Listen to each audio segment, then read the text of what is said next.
তো আমরা যেটা পড়ব সেটা হচ্ছে সামুদ্রিক শাস্ত্র। সামুদ্রিক কথাটা কোনো কোনো সময় বলা হয় এসছে সমুদ্র থেকে, কোনো কোনো বলা হয় কোনো কোনো ক্ষেত্রে বলা হয় যেটা সামগ্রিক, তার রূপান্তর হয়ে সামুদ্রিক এসছে। বেসিক্যালি সামুদ্রিক শাস্ত্র বলে যে শাস্ত্রটাকে আমরা জানি সেটা হলো আমাদের দেহ সৌষ্ঠব, দেহ গঠন, বাহ্যিক কাঠামো এই সমস্ত দেখে আমাদের অ্যাপিয়ারেন্স, আমাদের বাক্য, আমাদের বাচন ভঙ্গি, আমাদের শরীরের আকৃতি, শরীরের বৈশিষ্ট্য এগুলো দেখে আমাদের ভবিষ্যৎ বক্তব্য রাখবার চেষ্টা। তো এইটারই নাম হচ্ছে সামুদ্রিক শাস্ত্র। আমরা আগেকার দিনের মানুষরা অনেক কিছু দেখে অনেক কিছু বুঝতে পারতেন, আমরাও বুঝতে পারি যারা দু একজন মানুষ রয়েছে। আমরা যদি দেখি যে একজন মানুষ এসছে যার চোখটা লাল, তখন আমাদের মনে হয় যে হয় অ্যালার্জি হয়েছে অথবা সে হচ্ছে গিয়ে কিছু পান করে এসছে। যদি অ্যালার্জি হয় তাহলে কেতুর প্রভাব, যদি পান করে আসে তাহলে রাহু মঙ্গল জলতত্ত্বের প্রভাব। তো এইভাবে আমরা কিন্তু রিয়ালাইজ করবার চেষ্টা করি যে কি গ্রহের প্রভাব রয়েছে। একজন মানুষের চোখ দুটো যদি এরকম টাইপের হয়ে যায় তাহলে আমাদের মনে হয় কি দুঃখী মানুষটা, তখন হচ্ছে গিয়ে শনির প্রভাব। চোখ দুটো যদি বেশ বড় বড় ছড়ানো টাইপের হয়, বেশ দেখে মনে হচ্ছে কত জ্ঞান, তখন বৃহস্পতির প্রভাব। তো এই বিষয়গুলো আমরাও বুঝি। আমরা একটা মানুষকে দেখলে রিয়ালাইজ করতে পারি যে এই মানুষটার অনেক পয়সা আছে, এই মানুষটার মধ্যে বেশ টাকা পয়সা আছে, এই মানুষটার জীবনে ভোগ করেছে অনেক কিছু, দেখলে পরে কিছু কিছু মানুষকে বুঝতে পারা যায়। তখন তাদের মধ্যে শুক্রের প্রভাব আমরা রিয়ালাইজ করতে পারি। তো এই বিষয়টা আমাদের শিখতে হবে। এটাই হচ্ছে আমাদের সামুদ্রিক শাস্ত্র। এর সঙ্গে সঙ্গে আমাদের বুঝতে হবে যে এখানে কি কি রয়েছে। তো এর যে পার্ট গুলো রয়েছে, একটি হলো তার মধ্যে করতল বিদ্যা। করতল বিদ্যাকেই আমরা বলি হস্ত রেখা বিজ্ঞান। তো আমরা এই যে আমাদের কোর্স, এর মধ্যে রয়েছে বৈদিক বাস্তু, জ্যোতিষ শাস্ত্র এবং তার সঙ্গে সামান্য হস্তরেখা বিদ্যা বা করতল বিদ্যা। তো এই করতল বিদ্যার অংশটুকু পড়াবার দায়িত্ব আমার ওপর দেওয়া হয়েছে। তো আমি আমার ক্ষুদ্র জ্ঞানে আপনাদেরকে যতটুকু সম্ভব দেবার চেষ্টা করব। আর প্রত্যেক দিনে আমি থাকি বেশ কিছুটা ক্লান্ত, তাই জন্য আমার মাঝে মাঝে ঘুমও পেয়ে যেতে পারে। সেইগুলো একটু আর কি শনির প্রভাব, কেতুর প্রভাব, চতুর্থ ভাব দুর্বল, এগুলো মনে করে নিতে হবে। এবার একটা ভালো জিনিস শুনুন, সেইটা হচ্ছে আমরা যে পামিস্ট্রি শিখবো, এই পামিস্ট্রি, পাম মানে হচ্ছে করতল, এই পামিস্ট্রি এইটা কিন্তু বিশুদ্ধ পামিস্ট্রি নয়। যেহেতু আমরা বেশ কিছু মানুষ বেশ কিছু জ্যোতিষ জানি, তার জন্য কিন্তু আমাদের এই পামিস্ট্রিটা হয়ে যাবে অ্যাস্ট্রো পামিস্ট্রি। এই জ্যোতিষে হস্তরেখার সঙ্গে জ্যোতিষের একটা মেলবন্ধন ঘটবে। তো যাই হোক, আমরা শুরু করব। প্রথমেই আমরা যারা জ্যোতিষ পড়ি, আমরা প্রথম আমাদের উৎসাহ খুঁজে পাই সেটা হচ্ছে করতল থেকে। হাতের রেখায় কি আছে, ছোটবেলায় একটু হাত দেখা, তা কার বিয়ে বাড়িতে গিয়ে একটু হাতটা টিপে দেখা, এই সমস্ত বিষয়গুলো আমাদের প্রায় প্রত্যেকের মধ্যেই ছিল বা আছে। দেখি তোমার হাতটা কেমন, দেখি তুমি হাতটাই, হাতের একটা রেখা চট করে আড়াল থেকে দেখে নিলাম, দেখে নিয়ে বললাম কি গো, তোমার একটা প্রেম ছিল তাই না?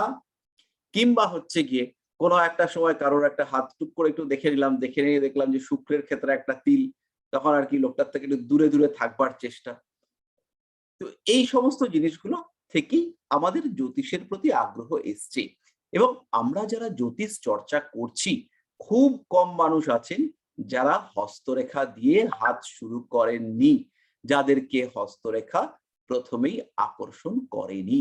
প্রায় প্রত্যেকের ক্ষেত্রেই হাতের রেখার প্রতি একটা দুর্বলতা, একটা আকর্ষণ আছে। হাতটা নিয়েই প্রথমে বৃহস্পতির ক্ষেত্রের দিকে চোখ। আরে তোর তো দারুণ বৃহস্পতি, এ ব্যাপক বৃহস্পতি, তার প্রচুর টাকা হবে।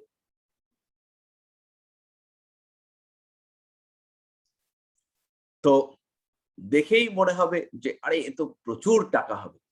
বললেন তো প্রচুর টাকা আপনার, হওয়ার পরে লোকটা বললেন দোষ আমার তো টাকাই নেই, মোটে সংসার চলছে না। তো এইবার কিন্তু আপনি জানেন বৃহস্পতি মানে বৃহস্পতি একটা বড় সড়ো ব্যাপার। তো এবার শনি নাম শুনলেই ভাববেন যে ওফ শনি বাবা, নামটাই কেমন একটা যেন শনি নাশ, এই সমস্ত থেকে একটা জটিলতা রয়েছে শনির মধ্যে। শনিকে নিয়ে ভয় রয়েছে খুব, কারণ শনি নামটাই কেমন একটা বিনাশ বিনাশ টাইপের, ওই জন্য আমাদের মনের মধ্যে ভয় রয়েছে। তো যাই হোক না কেন, তো আমরা করতল বিদ্যা শিখব। এই শিক্ষার জন্য প্রথম যে কাজটা করতে হবে, আগের জানা বিষয়গুলোকে মাথা থেকে, আমাদের হার্ড ডিস্ক থেকে ইরেজ করতে হবে। আগে আমরা যা যা জেনে এসছি, এখন আমাদের সেইগুলো মাথা থেকে বার করতে হবে। আমাদের একটা ছোট্টখাট্ট সিলেবাস রয়েছে, তো সেই সিলেবাস ধরেই আমরা পড়াশোনা করব। তো এই সিলেবাসটা আমি আপনাদেরকে পরের দিন শেয়ার করব। আজকে এই জাস্ট ফিরলাম, ফিরেই আর কি আপনাদের এখানে বসেছি, গাড়িটাও ঢোকাতে পারিনি। তো যাই হোক না কেন, আমাদের হাতের প্রথমে আমরা করতল দেখব, করতলের রেখাগুলোও দেখব। রেখা আর করতল এই দুটোর মধ্যে কোনটা ইম্পর্টেন্ট বলে আপনার মনে হয়? হস্তরেখা না করতলের গঠন? এইটা একটু বলুন দেখি। কিরগ্নমি যেটা বলে স্যার, করতলের গঠনটাই মনে হয়। হস্তরেখাকে গুরুত্ব দেব না হচ্ছে গিয়ে আহ হস্ত করতল মানে হাতের যে তল মানে হাতের যে তাত্তি কিরগ্নমি স্যার, এটুকু। কিরগ্নমি। হ্যালো, আমাকে শোনা যাচ্ছে কি? হ্যালো, হ্যাঁ শোনা যাচ্ছে তো। হ্যাঁ স্যার, এটা হচ্ছে কিরগ্নমি, যেটা সেটা হচ্ছে সব থেকে ইম্পর্টেন্ট। কারণ হচ্ছে হাতের গঠন অনেক প্রকার হয়ে থাকে। যতদূর আমার মনে পড়ে 7 রকমের। প্রাইমারি হ্যান্ড আছে, শিল্পী হাত আছে, দার্শনিক হাত আছে, এরকম অনেক প্রকারের হাতে মিশ্র হাত আছে। তো তার মধ্যে হচ্ছে এক একটা হাতের এক এক রকম। যেমন ধরুন, মানে একটা এক্সাম্পল দিচ্ছি ছোট্ট, সেটা হচ্ছে যার ধরুন দার্শনিক বা শিল্পী হাত, তার হাতে উচ্চ ভাগ্যরেখা থাকাটা খুব নর্মাল, ঠিক আছে। কিন্তু একটা কর্মী হাত বা নিম্ন শ্রেণীর হাত যেটা বলে বা স্কোয়ার হ্যান্ড, সেই হ্যান্ডে একটা ভাগ্যরেখা থাকা মানে সেটা অনেকটা বেশি যেটাকে আমরা বলে থাকি উন্নতির নির্দেশ দেয়। তো গঠনটা আগে চেক করতে হবে কি টাইপের হাত, তারপরে হচ্ছে আমাকে করতলে আসতে হবে। মানে প্রথমে কিরগ্নমি, দেন হচ্ছে কিরোম্যান্সি। আচ্ছা, প্রথম যে কথাটা বললাম সেই কথাটা আরো একবার বলছি। আমাদের এই যে দার্শনিক প্রকৃতির হাত, আমাদের শিল্পী হাত, এই বলতে বলতে পল্লব বাবু একটা কথা বলে ফেললেন যেটা খুব গন্ডগোল, সেটা হচ্ছে স্কোয়ার হাত। পৃথিবীতে যত সাকসেসফুল মানুষ আছেন তাদের 90% হাত হচ্ছে স্কোয়ার হাত। এইটা আপনি যত শিল্পী মানুষ দেখবেন, যত মহিলা শিল্পী দেখবেন, তাদের ক্ষেত্রেও হাত হচ্ছে স্কোয়ার। স্কোয়ার হাত শ্রমিক প্রকৃতির হাত নয়। শ্রমিক শ্রমিক শ্রমিক আচ্ছা, শ্রমিক নয় ওটা, ঠিক ঠিক ঠিক। আসলে স্কোয়ার হাতের পামিস্ট্রিটা অনেক আগে মানুষরা স্টাডি করেছিলাম তো, হ্যাঁ ম্যাক্সিমাম, একটু। স্কোয়ার হাতের মানুষরা ম্যাক্সিমাম ক্ষেত্রে রিয়ালিস্টিক টাইপের হয়। তো আমাদের এই যে পুরনো ধ্যান ধারণা, এই জায়গাগুলো থেকে একটু বেরিয়ে আসতে হবে। পুস্তক বই তার মধ্যে আমরা অনেক বিষয় দেখতে পাবো, তো সেই জায়গাগুলো থেকে আমরা বেরিয়ে আসবো। আমরা হাতের 5টা বিষয় দেখব। প্রথম আমরা দেখব হাতটা শক্ত নাকি হাতটা নরম। দুটো জিনিস, আইদার শক্ত অথবা নরম। যদি হাত নরম হয়, মানুষটাও নরম, সেন্সিটিভ, ইমোশনাল। হাতটা যদি শক্ত হয়, রুক্ষ সূক্ষ্ম, বাস্তববাদী। যদি নরম হাতের মানুষ হয়, স্বপ্ন দেখতে ভালোবাসে, স্বপ্ন দেখতে পছন্দ করে, অনেক বেশি রোমান্টিক, প্রেমের ক্ষেত্রে যথেষ্ট ভালো, যে কোনো মানুষের ভাবনাকে গুরুত্ব দেয়, সেই মানুষটা রিলেশন গুলোকে গুরুত্ব দেয়। সে বৈষয়িক নয়, অর্থাৎ টাকা পয়সা তার কাছে বিরাট গুরুত্বপূর্ণ নয়, কিন্তু তার হচ্ছে গিয়ে আরাম প্রয়োজন। জীবনের কষ্ট সে সহ্য করতে পারবে না, তাই নিজে যাই আয় করুক না কেন, তার কিন্তু বেঁচে থাকবার জন্য একটা স্বচ্ছন্দ প্রয়োজন। এই মানুষগুলো ইন জেনারেল বেশি সৌভাগ্যবান। কঠিন হাত, শক্ত হাতের মানুষদের পরিশ্রম করার জন্য ঈশ্বর পাঠান পৃথিবীতে।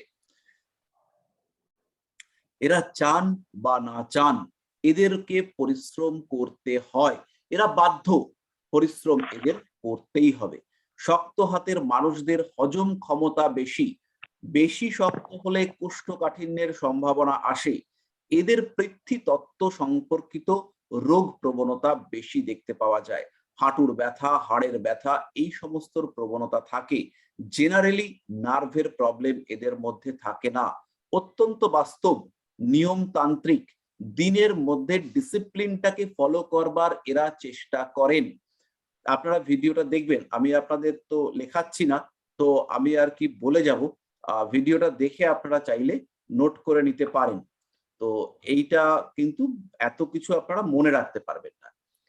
তো কঠিন হাতের যে মানুষ, সে পছন্দ করবে ডিসিপ্লিন, সে উল্টোপাল্টা কাজ, এই দুপুরে ঘুমাবো, এই করব, সেই করব, রাতে ঘুমাবো, সে সব সময় ডিসিপ্লিন তার কাছে মাস্ট। নরম হাতের মানুষ, সে নিজেকে খুব দ্রুত চেঞ্জ করতে পারে, একদম মাটির মতো। শক্ত মাটি আকৃতি ফিক্সড, নরম মাটি তাকে আপনি আপনার মতো চেঞ্জ করতে পারবেন। হাতের ক্ষেত্রেও সেই রকম। কঠিন হাত পরিশ্রম করতে বাধ্য, সিস্টেমেটিক পরিশ্রম করতে হবে, সাকসেস পরিশ্রমের মাধ্যমে আসবে। নরম হাত সাকসেস কানেকশনের মাধ্যমে আসবে। হাত মিডিয়াম হওয়া বেশি ভালো, আমাদের মধ্যে বেশিরভাগের হাতই হচ্ছে গিয়ে মাঝারি প্রকৃতির হাত। এইটার পরেই আমরা চলে আসব আমাদের স্মুথনেস, খসখসে না হচ্ছে গিয়ে মসৃণ। হাতটা হচ্ছে গিয়ে খসখসে হওয়া, এটা মোটেও ভালো না। আবার খুব মসৃণ, একদম পালকের মতো মসৃণ, সেটাও ভালো না। পালকের মতন মসৃণ হাত স্নায়ু রোগ নির্দেশ করে। এই মানুষগুলোর মধ্যে কোনো না কোনো টাইপের ডিসঅর্ডার থাকবার টেন্ডেন্সি থাকে। ওই শুচিবাই বলে একটা শব্দ রয়েছে, অতিরিক্ত শুচিতা, সব পরিষ্কার, বলছে ইস কেমন একটা নোংরা নোংরা ব্যাপার। এই যে ব্যাপার, এইটা হচ্ছে গিয়ে অতিশয় মসৃণ হাতে দেখতে পাওয়া যায়। খসখসে হাতের মধ্যে কাম প্রবণতা বৃদ্ধি পাওয়ার টেন্ডেন্সি থাকে, কোনো কোনো সময় অতিরিক্ত কামনা দেখতে পাওয়া যায়। হাত যদি বেশি খসখসে হয়, অপরাধ বোধ সেটাও জেগে ওঠে। হাতের মধ্যে বিভিন্ন ক্ষেত্র রয়েছে যাদেরকে আমরা বলি মাউন্ট, সেই মাউন্টে আমরা পরে আসব। তার আগে হাতের গড়ন বুঝতে হবে। হাতের গড়ন এবং হাতের রেখা দুটোই গুরুত্বপূর্ণ। হাতের গড়ন, হাতের কোয়ালিটি, হাতের টাইপ, এটা হচ্ছে রাস্তার মতো। আর হাতের রেখা, এটা হচ্ছে আপনার গাড়ি। তো হাতের রেখা আর হাতের গড়ন দুটো একটা আরেকটার উপর ডিপেন্ডেন্ট। আপনি একটা খুব ভালো গাড়ি করে যাচ্ছেন, কিন্তু আপনার রাস্তায় হচ্ছে বিরাট বড় বড় গর্ত, ফলে আপনার গাড়ি যতই ভালো হোক আপনার আরাম হবে না। আবার যদি আপনি ভালো রাস্তায় যাচ্ছেন, কিন্তু একটা এসি ছাড়া অ্যাম্বাসেডারে ঘাটাং ঘাটাং ঘাটাং ঘাটাং করতে করতে, রেখা আপনার খুব খারাপ, ছোট্ট ছোট্ট রেখা, সেই ক্ষেত্রে আপনার কিন্তু সমস্যা হবে জীবনে। এই ক্ষেত্রেও আপনি মোটেও আরাম পাবেন না। এই কারণে আমাদের হাতের গড়ন এবং হস্তরেখা দুটোই সমানভাবে গুরুত্বপূর্ণ। আমাদেরকে দুটোর উপরে ডিপেন্ড করেই বলতে হবে যে ভাগ্য কি ছিল বা ভাগ্য কি হতে পারে। সব সময় আপনার প্রেডিকশন মিলবে না, কিন্তু আপনি সব সময় গ্রামার ফলো করবেন। প্রেডিকশন যদি আপনার সব সময় মেলে, তাহলে আপনি আপনার নামের আগে ওই কিছু একটা ওয়ার্ড বসবে, ভগবান, ঈশ্বর, দেবতা ইত্যাদি ইত্যাদি, কিছু না একটা কিছু। হ্যাঁ, যেমন ইন্দ্রদেব, তেমন হচ্ছে গিয়ে দেবী প্রিয়াঙ্কা, মা প্রিয়াঙ্কা, এটা হচ্ছে গিয়ে ট্রু মা।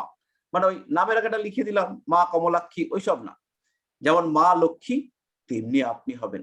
কারণ তখন আপনার মুখ থেকে যে বাক্য বেরোবে, সেই বাক্য হচ্ছে সর্বদা সত্য, যেটা জেনারেলি এক্সপেক্ট করা যায় না। একজন অ্যাস্ট্রোলজার আমরা সাধারণ মানুষ, আমাদের বাক্য যে সবসময় সঠিক হবে সেটা নয়, বাট গ্রামার আমরা সবসময় সঠিক ফলো করব।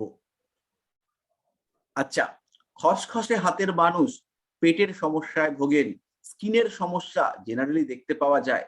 নরম একদম মসৃণ হাত যদি হয়, তখন তাদের মধ্যে সামান্য সুইসাইডাল টেন্ডেন্সি থাকে।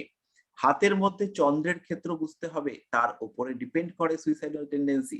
আমরা শিখবো পরে। এইবার হচ্ছে ভীষণ গুরুত্বপূর্ণ হাতের রং, হাতের বর্ণ আপনার ক্ষেত্রে কেমন, তার উপরে ডিপেন্ড করবে আপনার মানসিকতা, আপনার পরিশ্রম ক্ষমতা, আপনার সুস্থতা, আপনার চেষ্টা, আপনার মেধা, আপনার কোয়ালিটি, আপনার যৌনতা এবং সবচেয়ে বড় আপনার টাকা পয়সা উপার্জন করবার ক্ষমতা। টাকা পয়সা রাখতে পারবেন কিনা সেটাও আপনার হাতের রং বলে দেবে, কতটা আয় করতে পারবেন সেটাও আপনার হাতের রঙই বলে দেবে। তো সবচেয়ে সুন্দর একটা ঝকঝকে হাতের রং সেটা হচ্ছে গোলাপি। এইটা হচ্ছে গিয়ে গোলাপি, সাদা, গোলাপি, লালচে, এগুলো দেখতে দেখতে আপনারা বুঝতে পারবেন। গোলাপি যে হাতটা, এইটা হচ্ছে শুক্র, মঙ্গল, চন্দ্র এদের মিশ্রণে সৃষ্ট। সবসময় যে মঙ্গল এরকম নয়, শুক্র, চন্দ্র, মঙ্গল ইত্যাদির প্রভাব। এরা যেমন রোমান্টিক, তেমন এরা ভালো ভালো কথা বলতে পারে, তেমনি এরা মিশতে পারে, তেমনি এদের মধ্যে জীবনে উদ্যম, উদ্দীপনা এগুলো দেখতে পাওয়া যায়। এরা যেমন রোমান্টিক, তেমন এরা সুস্থ কামুক। কামনা আমাদের প্রত্যেকের ক্ষেত্রেই থাকা প্রয়োজন, এদের ক্ষেত্রেও থাকে, কিন্তু এই কামনার মধ্যে অতিরিক্ততা থাকে না, উগ্রতা, হিংস্রতা এগুলো থাকে না। এদের মধ্যে মানি মেকিং টেন্ডেন্সি এবং ক্রিয়েটিভিটি এই দুটোই ব্যাপকভাবে দেখতে পাওয়া যায়। এরা সবচেয়ে বেশি বিলাসী জীবন পছন্দ করেন এবং ভোগ করতে পারেন। একই রকম রেখা রয়েছে, গোলাপি হাত, কালো হাত। গোলাপি হাতের জীবনে আরাম, কালো হাতের জীবন হারাম, ব্যর্থ, কষ্ট, ভয়ঙ্কর। আমরা বলতে পারি যে ব্যারাম, সেটাও আমরা বলতে পারি। তো সবসময় আমরা ফেভার করব গোলাপি হাত, আর তার মধ্যে অল্প অল্প হোয়াইট স্পট। হোয়াইট স্পট যখনই আসবে তখন সেখানে চন্দ্রের প্রভাবটা একটু অ্যাকিউরেট হবে। তো হোয়াইট স্পটটা যেন রোগদায়ক না হয় সেটা দেখে, যে হালকা সাদা সাদা কিছু বিন্দু রয়েছে সেটাকে আমরা বলবো অত্যন্ত শুভ, ভালো, এটা বেশ ভালো কোয়ালিটি। তো গোলাপি হাতের মধ্যে রয়েছে জীবনী শক্তি। গোলাপি হাত আর্টিস্টিক, গোলাপি হাত ক্রিয়েটিভ। এরা শিল্প, সাহিত্য, গান, বাজনা ইত্যাদি দিকে যথেষ্ট উন্নতি করতে সক্ষম হয়। এদের প্রাণ শক্তি ভালো। আর একদম সোজা কথা, হাত গোলাপি মানে হচ্ছে ব্লাড সার্কুলেশন পারফেক্ট। তার মানে এই মানুষগুলো ব্যালেন্সড এবং সুস্থ। পরিশ্রম ক্ষমতা এদের মধ্যে রয়েছে। ভোগী, লোভী, লোভী মানে অতিরিক্ত লোভী নয়, নিজের যতটুকু প্রয়োজন সেটুকু এরা আর্ন করতে পারে। এই মানুষগুলোর সাকসেস রেট অনেকটাই বেশি।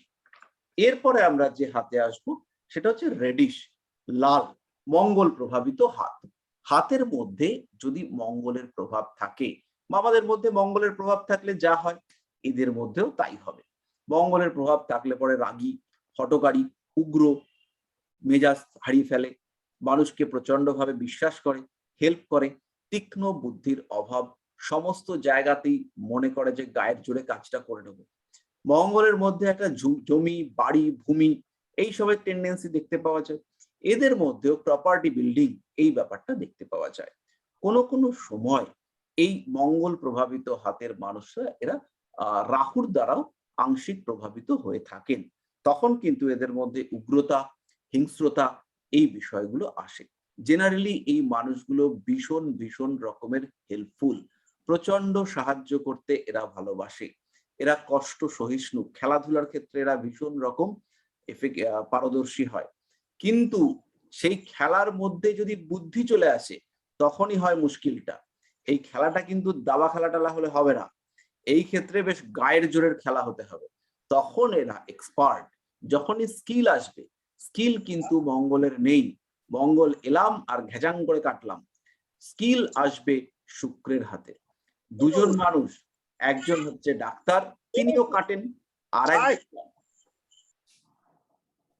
একজন মানুষ ডাক্তার, তিনিও কাটেন, সার্জন। আর একজন মানুষ কসাই, তিনিও কাটেন মুরগি। এই যে কাটা, দুজনেই কাটছেন, কিন্তু একজনের মধ্যে রয়েছে স্কিল। একজন জীবন দেওয়ার জন্য কাটছেন, আর একজন জীবন নেওয়ার জন্য কাটছেন। এইখানে ডিফারেন্স হচ্ছে মঙ্গল রাহু আর শুক্র বৃহস্পতি। শুক্রের মধ্যে হিলিং পাওয়ার রয়েছে, মঙ্গলের মধ্যে সেই হিলিং পাওয়ার নেই। মঙ্গলের মধ্যে কি রয়েছে? মঙ্গলের মধ্যে যে ক্রিয়েশন রয়েছে সেইটা হচ্ছে ডিস্ট্রাকটিভ ক্রিয়েশন, অর্থাৎ কিছুকে ভেঙে নতুন করে কিছু তৈরি করা, কোনো একটা কিছুকে এন্ড করে নতুন করে সৃষ্টি করা, সেই ক্ষমতা রয়েছে মঙ্গলের মধ্যে। তাহলে এই যে মঙ্গলের ক্রিয়েশন, সেটা এই মানুষগুলোর মধ্যেও দেখতে পাওয়া যাবে। উগ্রতা, এই ভাং ভাং হাঁটা হাঁটা হাঁটা হাঁটা হাঁটা, এই যাও যাও যাও, চলো চলো চলো, নতুন করে লাইন দাও, এই একটা লাইন ভেঙে আরেকটা লাইন তৈরি করা, এইটা হচ্ছে মঙ্গলের কোয়ালিটি। এদের মধ্যে কথা বলবার প্রবণতা বেশি, ইমোশন কম। এরা বিবাহ, প্রেম এগুলোর ক্ষেত্রে শরীরকে প্রাধান্য দিতে ভালোবাসে। সাধারণত কোষ্ঠকাঠিন্যের রোগী হয়। এর সঙ্গে হাত শক্ত না নরম সেটাও দেখে নিতে হবে। লাল হাতের মানুষরা জীবনে যে বিরাট উন্নতি করে সেরকম কিন্তু নয়, এরা বেশি ইউজড হয়। এরা হচ্ছে গিয়ে মানুষের দ্বারা ইউজড হয়। এদেরকে দিয়ে খাটিয়ে টাটিয়ে নিল, সবকিছু করলো, পুলিশ কনস্টেবল গেল, গিয়ে গুলি টুলি খেয়ে এলো, কিন্তু মেইন যে জায়গাটা যেখানে নিয়ন্ত্রণ, সেটা কিন্তু এদের হাতে নেই। এদের হাতের মধ্যে রয়েছে পরিশ্রম। লাল হাতের পরে আমরা চলে আসব হলদেটে হাত। হলদে হাত আর ফর্সা হাত, এই দুটোর মধ্যে তফাৎ আছে। যদি হাতটা আপনার মনে হয় হলদেটে, তখন কিন্তু ভদ্রলোক পেটের রোগী। এই ভদ্রলোকগুলোর মধ্যে বৃহস্পতির প্রভাবও কোনো কোনো সময় থাকে। এরা খুব ভালো অ্যানালাইসিস করতে পারেন, ভুল ধরতে পারেন, এরা বেশ ভুল ধরতে পারেন। কোনো একটা জিনিসকে খুঁটিয়ে খুঁটিয়ে খুঁটিয়ে খুঁটিয়ে তার মধ্যেকার গভীর গোপন জ্ঞান আহরণ করতে এরা খুব ভালো পারেন। এদের মনের মধ্যে সংশয় কাজ করে, এরা কিন্তু 100% বিশ্বাস করতে পারেন না। লাল বা গোলাপি হাত, এরা নির্ভর করতে পারেন, মানুষকে বিশ্বাস করেন, কিন্তু হলুদ হাতের মধ্যে রয়েছে সংশয়। এরা আত্মবিশ্বাসের অভাবে ভোগেন। এরা সবসময় ভাবেন যে আরো পারফেক্ট করা কি যেত, এই বিষয়টা হলুদ হাতের মধ্যে রয়েছে। হলুদ হাতের পরিশ্রম করবার ক্ষমতা অনেকটাই কম। লাল বা গোলাপি হাতের তুলনায় শারীরিক দিক থেকেও এরা দুর্বল। কোনো কোনো সময় হলুদ হাতযুক্ত ব্যক্তিরা গাঁটির ব্যথা, অস্টিও আর্থারাইটিস, অস্টিওপোরোসিসে ভোগেন। হাঁটু, জয়েন্ট, অস্থি সন্ধি এর মধ্যে খটাস খটাস করে আওয়াজ হয়। এরা হাত আঙ্গুল ফোটাতে ভালোবাসেন, সবসময় আঙ্গুল ফোটান কটমট কটমট করে। এই যে ব্যাপারটা, এটা এদের মধ্যে থাকে। সামান্য আত্মবিশ্বাসের অভাব, আরো পড়তে হবে, আরো জানতে হবে, অনেক শিখবো, অনেক জানবো, এই সমস্ত ব্যাপার হলুদ হাতের মধ্যে দেখতে পাওয়া যায়। পিত্ত রোগী অর্থাৎ লিভারের সমস্যা কমন রোগ। সাধারণত এদের নার্ভের সমস্যা হয় না, কিন্তু শ্বাসের প্রবলেম এটাও দেখতে পাওয়া যায়, আর লিভারের সমস্যা সেটাও কিন্তু দেখতে পাওয়া যায়। এরা মোটামুটি আমোদ প্রমোদ করতে ভালোই বাসেন, কিন্তু যারা হচ্ছে গোলাপি বা লাল, তারা যে পরিমাণ আমোদ প্রমোদ করেন সেই পরিমাণ আমোদ প্রমোদ কিন্তু এরা করেন না। এরপরে হচ্ছে নীল হাত, ব্লুইশ। এই হাতটা হচ্ছে রোগ প্রবণ মানুষের হাত। হাতের মধ্যে শিরা দেখতে পাবেন, এই সমস্ত জায়গাতে মানে হাতের কনুইয়ের নিচে, কনুইয়ের উপরে দেখবেন নীল নীল শিরা তৈরি হয়েছে। এই হাতগুলো জেনারেলি দুর্বল স্বাস্থ্য ইন্ডিকেট করে। এদের ধমনী আর শিরা এর মধ্যে যে পরিমাণ রক্ত সঞ্চালন হওয়া উচিত তার থেকে কম বা বেশি রক্ত সঞ্চালন হয়, এবং ব্লাড ওরিয়েন্টেড সমস্যায় এরা বেশিরভাগ ক্ষেত্রেই ভুগতে থাকেন। রক্ত সংক্রান্ত সমস্যা, এটা হচ্ছে এদের একটা কমন রোগ।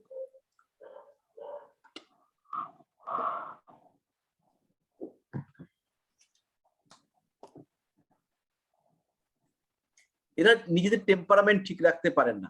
এবার এদের মধ্যে সেই কোয়ালিটি নেই যে বাইরে গিয়ে ঝামেলা করে আসবেন। লাল রঙের মানুষ, লাল রঙের হাতযুক্ত মানুষ যেখানে সেখানে ঝামেলা করে আসবেন, প্রচন্ড প্রতিবাদী।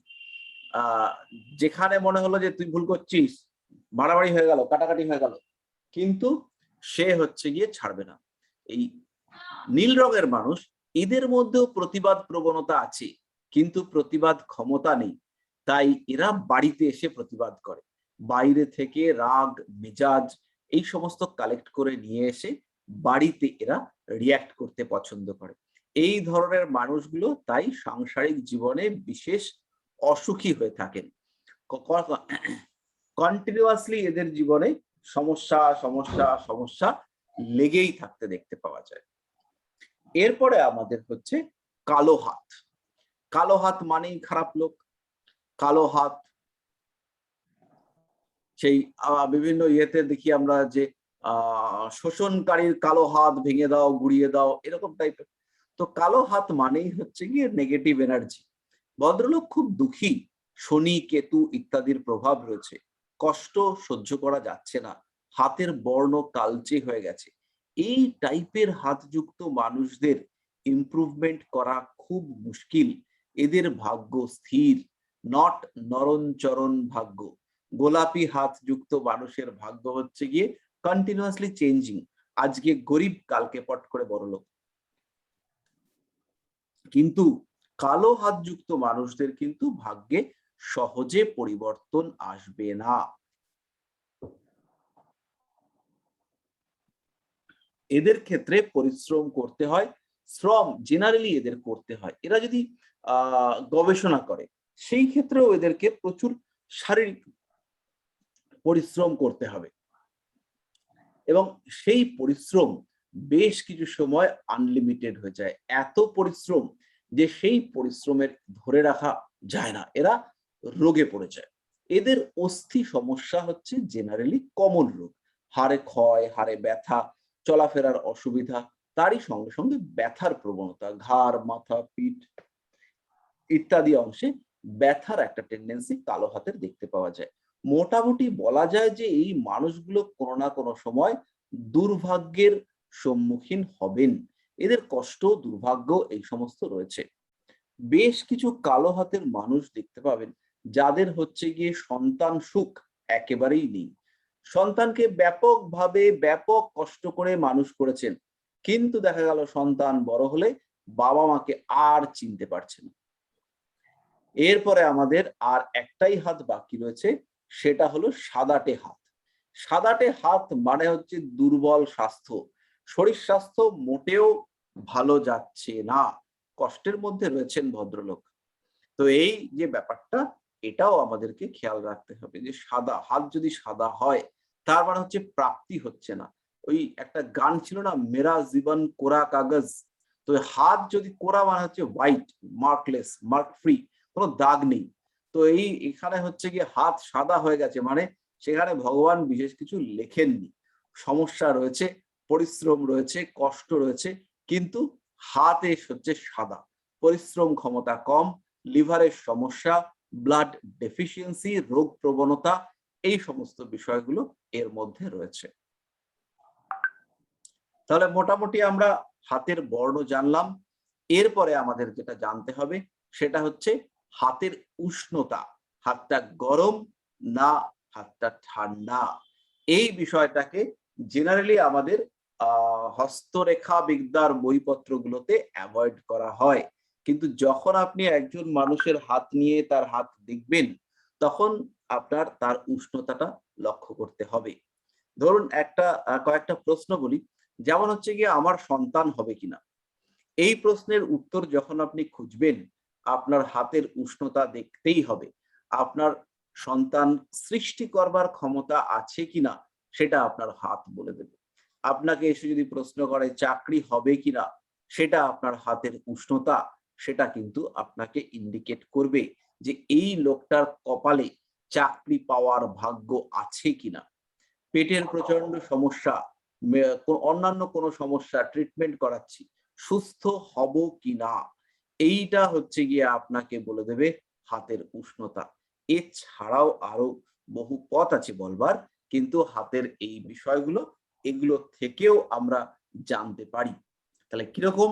প্রথমেই হচ্ছে হাতের উষ্ণতা বেশি, হাতের উষ্ণতা নরমাল, হাতের উষ্ণতা কম।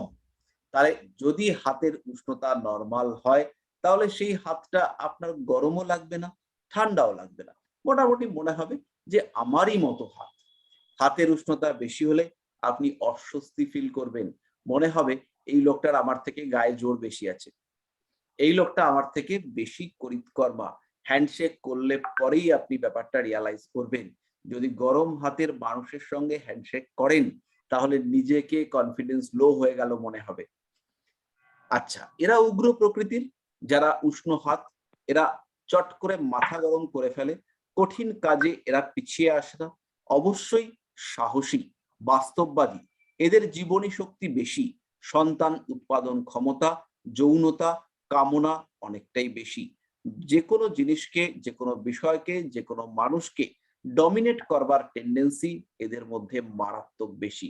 এরা ভীষণ ডমিনেট করতে পারে, এরা কথা বলে বেশি, গলার জোর এদের ক্ষেত্রে অনেকটাই বেশি। ম্যারেড লাইফে এরা আপোষ করতে চায় না, এরা সবসময় চায় যে এদের সঙ্গী বা এদের সঙ্গিনী তার কথা শুনে চলুক। ঠান্ডা হাতের মানুষ যারা, তারা কিন্তু কিছু না কিছু হলেও রক্ত সংক্রান্ত সমস্যায় ভোগেন। তাদের লো প্রেশারের টেন্ডেন্সি দেখতে পাওয়া যায়, তারা চট করে ভয় পেয়ে যান, তারা ঘাবড়ে যান, তাদের মধ্যে পৃথিবীর বাস্তবকে সামনাসামনি হওয়ার ক্ষমতার একটা অভাব থাকে। এই মানুষগুলো কিন্তু চট করে রেগে যান, আবার চট করে ঠান্ডাও হয়ে যান। কিন্তু এই যে রাগ, বেশিরভাগ ক্ষেত্রেই এই রাগ এরা পুরোপুরি প্রকাশ করতে পারেন না, কারণ এরা তো ডমিনেটেড। এদেরকে গরম হাতের মানুষরা দমিয়ে রেখে দিয়েছেন, দাবিয়ে রেখে দিয়েছেন। তাই গরম হাতের মানুষদেরকে না পেরে এরা খোঁজেন, কি খোঁজেন? এদের থেকেও ঠান্ডা হাতের মানুষদের। এবার এই যতক্ষণ খুঁজে না পাচ্ছেন, ততক্ষণ এরা মানসিক সমস্যার মধ্যে ভোগেন। তাই ঠান্ডা হাতের মানুষদের মানসিক চাপ, স্ট্রেস, টেনশন, অ্যাংজাইটিতে ভুগবার প্রবণতা অনেক অনেক বেশি। ঠান্ডা হাতযুক্ত মানুষরা অতিরিক্ত কর্মক্ষম হন না, তারা একটু দুর্বল স্বাস্থ্য বিশিষ্ট হয়ে থাকেন।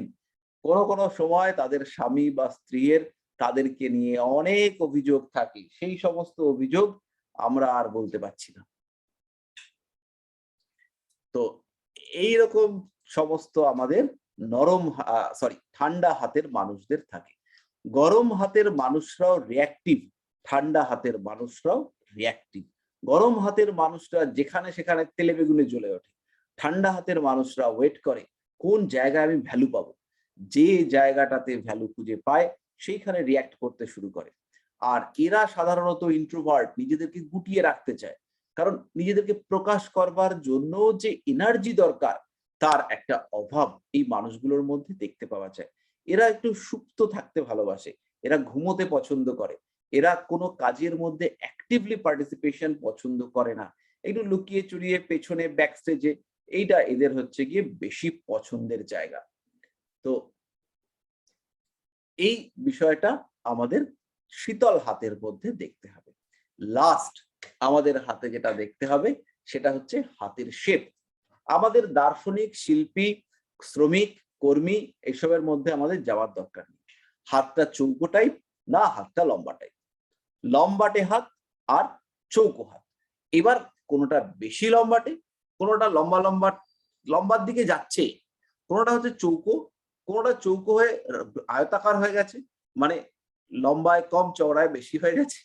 এই সমস্ত থাকবে হাতের মধ্যে, সেইগুলোকে অ্যাকর্ডিং টু কোয়ালিটি আমাদের ডিভাইড করতে হবে। হাত লম্বা মানে হচ্ছে ইমোশনাল, হাত চৌকো মানে হচ্ছে রিয়ালিস্টিক। হাত লম্বা মানে হচ্ছে স্বপ্ন দেখতে ভালোবাসে, হাত চৌকো মানে হচ্ছে স্বপ্নকে বাস্তবে রূপায়িত করার ক্ষমতা রয়েছে। তাই যতটুকু বাস্তবায়িত করতে পারবে ততটুকুই ভাবতে ভালোবাসে। এইবার স্কোয়ার হাতের মানুষরা ডিসিপ্লিনড হয়, আর লম্বাটে হাতের মানুষরা আরামপ্রিয় হয়, তারা সবসময় ডিসিপ্লিন পছন্দ করে না। ডিপেন্ডেন্ট, লম্বা হাতের মানুষরা বেশি ডিপেন্ডেন্ট হয়, আর স্কোয়ার হাতের মানুষরা আস্তে আস্তে বেশি ডিপেন্ডেবল হয়। যত হাত চৌকো প্রকৃতির, তত তার উপরে আপনি নির্ভর করতে পারেন। হাতের লম্বা চওড়া এগুলো মোটামুটি সমান, নিচের দিকটা একটু বেশি চওড়া, এইটা কিন্তু সবচেয়ে ভালো হাতের গুণ। এবার হাত যত লম্বা হবে তত হচ্ছে গিয়ে সে ইমোশনাল, আরো ইমোশনাল এরকম হবে। হাতের শেপ যত ইরেগুলার হবে তত হচ্ছে গিয়ে মানুষটার মধ্যে কোয়ালিটি, ডিস্টারবেন্স কমতে থাকবে, কোয়ালিটিও কমবে, ভুল বললাম, ডিস্টারবেন্স বাড়তে থাকবে। অনেকের ক্ষেত্রে দেখবেন বুড়ো আঙ্গুলের ঠিক নিচের অংশটা, আপনারা আমার ছবি কি দেখতে পাচ্ছেন? তাহলে একটুখানি লক্ষ্য করুন, এই যে বুড়ো আঙ্গুলটা স্ট্রেট করলাম, এই বুড়ো আঙ্গুলের যে নিচের এই জায়গাটা যদি শক্ত মতো বেরিয়ে আসে, হাতের কোয়ালিটি যত ভালো হোক না কেন, ডিস্টারবেন্স থাকবে। পরিশ্রম করতে করতে পুরো কাহিল হয়ে যেতে হবে। হাতের ভাব খসখসে হলে পরে সাকসেসের অভাব এসে বলবে যে যা কাজে হাত দিই কিছু হয় না, কোনো কাজের সাকসেস নেই। এত পয়সা হাতে আসে, দুটো পয়সা রাখতে পারি না। নানান রকম স্ট্রেসের মধ্যে থাকতে হবে। তো আমাদের তাহলে সবচেয়ে ভালো যে হাত, তার মধ্যে উষ্ণতা হবে মাঝারি, হাতের মধ্যে অতিরিক্ত নমনীয় নয়, অতিরিক্ত কঠিন নয়, হাতের মধ্যে কোথাও কড়া-টড়া থাকবে না। মোটামুটি হাতটা সাধারণ নরম কঠিনের মাঝামাঝি। হাতের বর্ণ হচ্ছে গোলাপি, তার মধ্যে একটু একটু লাল লাল ফোঁটা টোটা থাকতে পারে, তার সঙ্গে দু চারটে সাদা ফোঁটা থাকলে আরো ভালো। হাতের করতল সেটা থাকবে বেশ বড় আকৃতির এবং মোটামুটি স্কোয়ারের দিকে, চৌকো টাইপেরই। হাতটা যদি আবার আয়তাকার হয়ে যায় তাহলে পৃথ্বীতত্ত্বের প্রভাব খুব বেড়ে যায়। আয়তাকার মানে হচ্ছে এই দিকটা অনেক ভারী আর বড় হয়ে গেছে, নিচের দিকটা মানে চন্দ্র আর শুক্রের ক্ষেত্রটা অনেকটাই স্ট্রং হয়ে গেছে, বলবান, ফুলে উঠেছে। তো সেই ক্ষেত্রে পৃথ্বীতত্ত্বের প্রভাব অস্বাভাবিক বেড়ে যায়। আমি সব ছবি দিয়ে আপনাদেরকে দেখাবো। তো সেই হাতটাও খুব যে ভালো তা নয়। হাতের শেপ গেল, বর্ণ গেল, হাতের কাঠিন্য গেল, হাতের উষ্ণতা গেল। মোটামুটি আমরা ৫ টা পয়েন্ট কভার করলাম। তাহলে এই যে ৫ টা পয়েন্ট, এইটা বুঝতে কোনো অসুবিধা হলে আমাকে একটুখানি বলুন।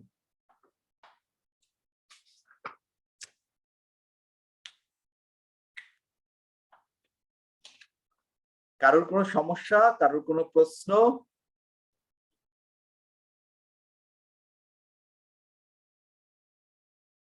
স্যার একটু বলবো, জিজ্ঞেস করবো? হ্যালো। হ্যাঁ বলুন চন্দ্রানী ম্যাডাম। বলছি যে, হ্যাঁ বলছি যে এই যে চৌকোটা বললেন না, এটা কি ওই নিচেরটা আর আঙুলগুলো নিয়ে চৌকো নাকি? আমি একটু ফটো মানে আমার হাতটা দেখাবো? হ্যাঁ দেখান না। এই যে হাতটা, হ্যাঁ, তো এইটা, এই যে চার চৌকো, এইটা তো চৌকো, আর হ্যাঁ এইটাও হলো ওইটা হচ্ছে চৌকো। লম্বা। না না ওইটা আপনি না, নিচের জায়গাটা। এইটুকুনি তো হ্যাঁ হ্যাঁ চৌকো। হ্যাঁ। আপনি এটা আপনি বললেন না চৌকো হাত বা লম্বা হাত, তাহলে কোনটা পুরোটাই ধরে বলবো? না না পুরোটা নয়, পুরোটা নয়। এই অংশটা আপনি আমারটা দেখুন, এই জায়গাটা, এইটা এইটুকুনিটা? করতলটা, আঙ্গুলগুলো বাদ দিয়ে। ও আচ্ছা, এইটুকুনিটাকে নিয়ে চৌকো বা লম্বাটে। হ্যাঁ এইটা তাহলে তো আমার হাতটা চৌকো হলো, তাই তো? আপনার হাতটা চৌকো, বেশ চৌকো, হ্যাঁ বেশ স্কোয়ার টাইপের। হ্যাঁ। এবার এইটাই যদি একটুখানি লম্বা হয়ে যায় তাহলে সেটা লম্বাটে হাত হচ্ছে, এইটাই লম্বা হলে তাই তো? লম্বাটে হাত হবে একদম। ও মানে আঙ্গুল টাঙ্গুল গুলো ধরবো না? না, আঙ্গুল বাদ, আঙ্গুল বাদ দিয়ে বাকি অংশটা। বলছি কি স্যার, আমার হাতটা কিরকম তাহলে, ভালো না খারাপ? কিরকম আপনার মনে হচ্ছে? একটু বলেই দিন না, তাহলে আমার একটু ভালো লাগে আর কি। হ্যাঁ কিরকম লাগছে হাত? ঠিক আমরা না বলবো বেশি? বলবো বলবো, আমরা সব বলবো, আমরা জানবো, আমরা নিজেরাই বলতে পারবো। আর আর কারোর কোনো আচ্ছা প্রশ্ন? তাহলে একটু বলুন না, তাহলে একটু বলুন না, একটু হ্যাঁ স্যার, বলুন একটা না। কথা বলছিলাম। হ্যাঁ বলুন। স্যার ওই যে মার্কারির মানে বুধের আঙুলটার যে লাস্ট মানে জায়গাটা, ওই জায়গাটাকে সরলরেখা করবো তো হাতটা? আহ, বুঝতে পারলাম। বলছি মার্কারির যে মানে বুধের আঙুলের যেটা লাস্ট লাইন যেটা, হুম। ওই জায়গাটা থেকে সরলরেখাটা করবো তো, তারপর চৌকো কি লম্বা দেখবো তো? হ্যাঁ হ্যাঁ হ্যাঁ, আমাদের আঙ্গুলগুলো বাদ দিয়ে দিতে হবে। না না, আঙ্গুলগুলো বাদ। আমি তা বলছি না, আমি বলছি মার্কারির আঙুল তো সবার ছোট হয়, হ্যাঁ তাহলে মার্কারির যেটা গোড়ার দিক, ওই জায়গাটা হলে তো অনেকটা মানে নিচের দিকে নেমে যাবে, মানে তর্জনী অনেকটা নিচে নেমে যাবে, প্রায় বৃহস্পতির যে মাউন্ট তার মাঝামাঝি ঢুকে যাবে। আমরা তো অনেকটা গভীরে ঢুকে গেলাম, বৃহস্পতির মাউন্ট টাউন সব চলে এসেছি। আচ্ছা আমি কয়েকটা হাত দেখাই, তাহলে পরে সুবিধা হবে। হ্যাঁ ঠিক আছে স্যার, তাহলে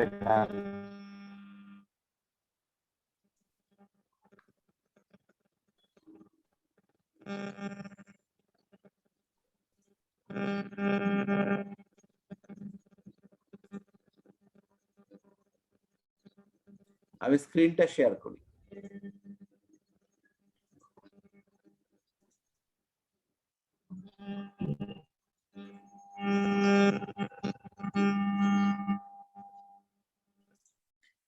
দেখুন এই যে জায়গাটা,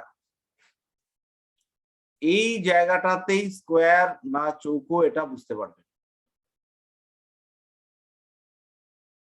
এইটা, এই জায়গাটুকুকে দেখে আপনাদেরকে বুঝতে হবে যে এটা স্কোয়ার না হচ্ছে গিয়ে এটা লম্বাটে।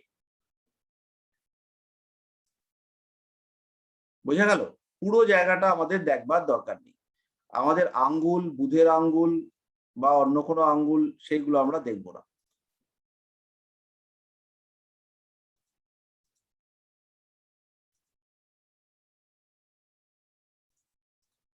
এবার এই হাতগুলোকে দেখুন।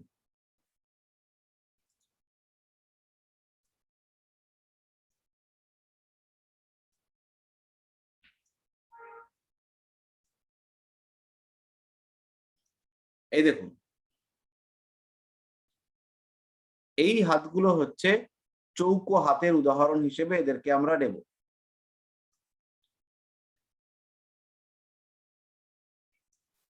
এইবার যে দ্বিতীয় সারির হাতগুলো আসলো, এদেরকে কিন্তু আমরা এই প্রথম যে হাতটা, এটাও প্রায় চৌকো হাত, কিন্তু একে আমরা লম্বাটের দিকেও নিতে পারি। তৃতীয় সারির হাতটাতে দেখলে পরে দেখবেন এই হাতটা হচ্ছে বিশুদ্ধ লম্বাটে হাত। এই হাতটা, মাউস পয়েন্টারটা দেখা যাচ্ছে, আমি দেখিয়ে দিচ্ছি। এই হাতটাকে কিন্তু আমরা লম্বাটে, মানে লম্বার দিকে যাচ্ছে সেই দিকটাতে ধরবো। এবার দুটো হাতকে লক্ষ্য করুন, একটা হচ্ছে এই হাতটা, এই হাতের নিচের দিকটা দেখুন, আর এই হাতটার নিচের দিকটা দেখুন। এই ক্ষেত্রে কিন্তু এই মানুষটা অনেক বেশি ভোগী, আর এই হাতের মানুষ সে কিন্তু অনেক বেশি বাস্তববাদী। তার হাতের মধ্যে মোটাসোটা ব্যাপার দেখুন, এই হাতটা অনেক বেশি মোটাসোটা, আর এই হাতটা কিন্তু অনেকটাই পাতলা টাইপের। তো এই বিষয়গুলো আমাদেরকে একটুখানি দেখতে হবে। আর একটা জিনিসকে আমি দেখাবো,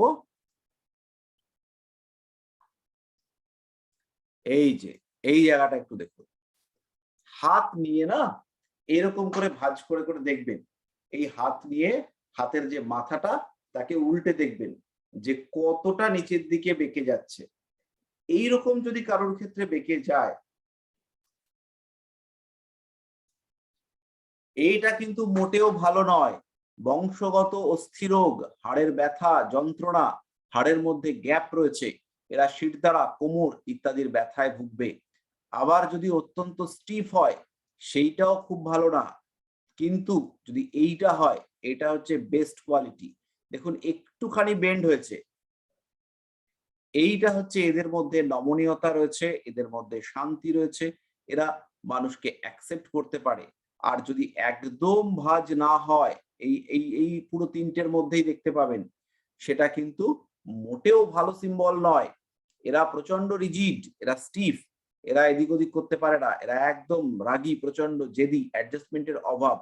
একবার ঠিক করে নিল যে আমি একবার কমিটমেন্ট করে নিয়েছি, এখন আমি আর নিজের কথাও শুনবো না, এইরকম টাইপের ব্যাপার। এই মানুষগুলো মানসিকভাবে দুর্বল, এরা ডিপেন্ডেন্ট হতে হয়, হাড়ে ব্যথা। কিন্তু এইটা হচ্ছে বেস্ট।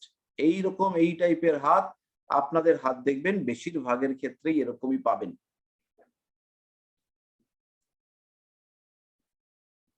তো এটাও আমাদের হাত দেখার সময় দেখতে হবে।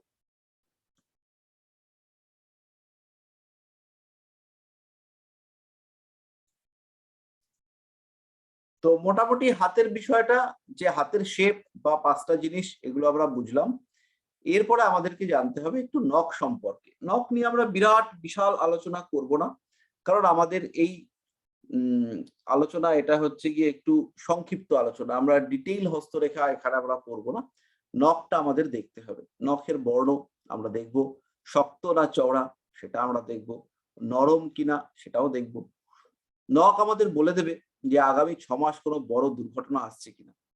তো নখের বিভিন্ন রকম শেপ রয়েছে, আমরা সেই শেপ নিয়ে পড়াশোনা করব। তার আগে আপনাদের যদি কোনো প্রশ্ন থাকে তাহলে সেটা একটুখানি বলুন।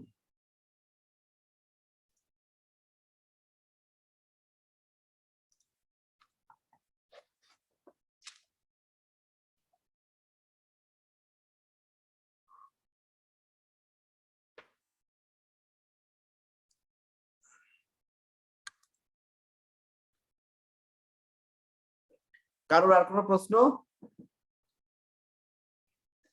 তাহলে আমরা আবার শুরু করি। নখ, নখের যে মেটেরিয়াল, নখ যে যে জিনিস নিয়ে গঠিত তার নাম হচ্ছে কেরাটিন। কেরাটিন নামক এক ধরনের রাসায়নিক পদার্থ নিয়ে আমাদের এই নখগুলো তৈরি। শরীরের রক্ত সঞ্চালন, শরীরের গড়ন, পরিশ্রম করবার ক্ষমতা, এই সমস্ত বিষয় আমাদের নখ বলে দেয়। বংশের ধারা, বংশানুক্রমিক কোয়ালিটি, হার্টের গঠন, ফুসফুসের অবস্থা, নার্ভের সমস্যা, মানুষটা পরিশ্রম করতে পারে কিনা, মানুষটার জীবন কেমন কাটছে, এই সমস্ত বিষয় নখ থেকে আমরা জানতে পারি। নখ দেখে আমরা বিগত 6 মাস আর আগামী 6 মাসের মোটামুটি একটা অবস্থা আইডেন্টিফাই করতে পারি। মাঝারি আকারের নখ, নখের কয়েকটা শেপ আমরা দেখতে পাই, সেই শেপগুলো একটু আপনাদের সঙ্গে শেয়ার করি।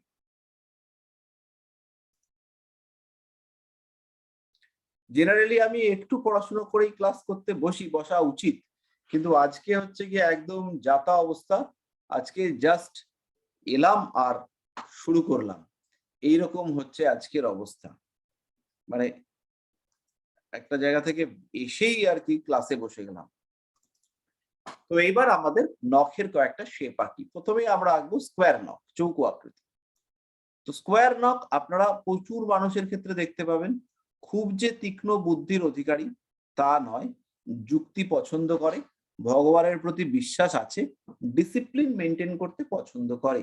পুলিশ টুলিশের মানুষের হাতে দেখতে পাবেন, লেখক, পরিশ্রম করে, একটু বড়সড় চেহারার মানুষ, তাদের হাতে এইরকম নখ দেখতে পাবেন। বিরাট যে বুদ্ধিমান তা নয়। আপনাদের হাতে এরকম নখ নেই। আপনাদের হাতে যে নখটা আছে সেটাকে এবার লক্ষ্য করুন। বেশিরভাগের ক্ষেত্রে দুটো নখ দেখতে পাবেন।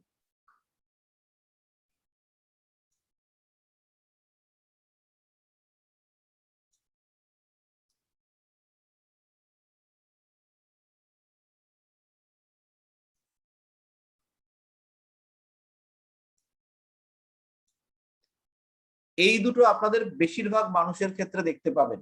আর কারোর কারোর ক্ষেত্রে এইটাই একটু স্কোয়ার টাইপের হয়েছে, কিন্তু নিচের দিকটা রাউন্ড, আর একটু বেশি রাউন্ড হয়ে গেল।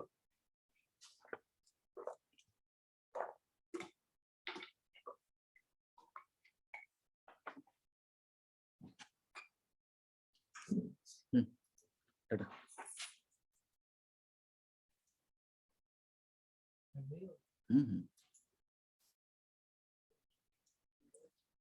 এইরকম নখ। আর একটু ছোট করে দিয়ে এটাকে এই ব্যাস, সুন্দর হচ্ছে।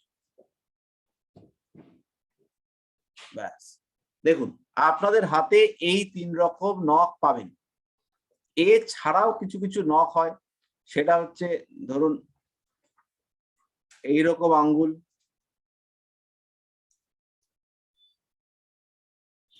এইরকম অদ্ভুত নখ হয়, নখ হয় এরকম, এরকম নখ হয়। এই সব নখ আপনাদের কারোর হাতে নেই। আপনাদের হাতে এই 3টে বাদ দিয়ে কোনো নখ নেই। এরপরে ওই তেঁতুলের মতো নখ হয়, এরকম টাইপের নখ। আর একটা নখ হয় খুব কমন,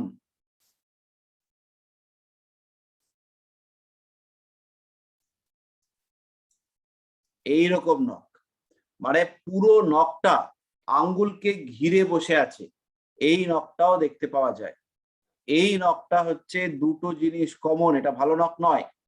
এই ক্ষেত্রে যদি কারোর হাতে দেখেন হৃৎপিণ্ডের রোগ এদের ক্ষেত্রে আসবে, আর এদের মধ্যে কামনার বিকৃতি দেখতে পাওয়া যাবে।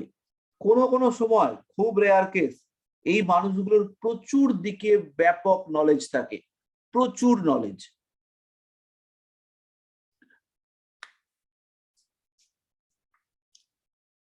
এইগুলো, এটা হচ্ছে নার্ভের পেশেন্ট, সব সময় খিটখিট খিটখিট খিটখিট করছে।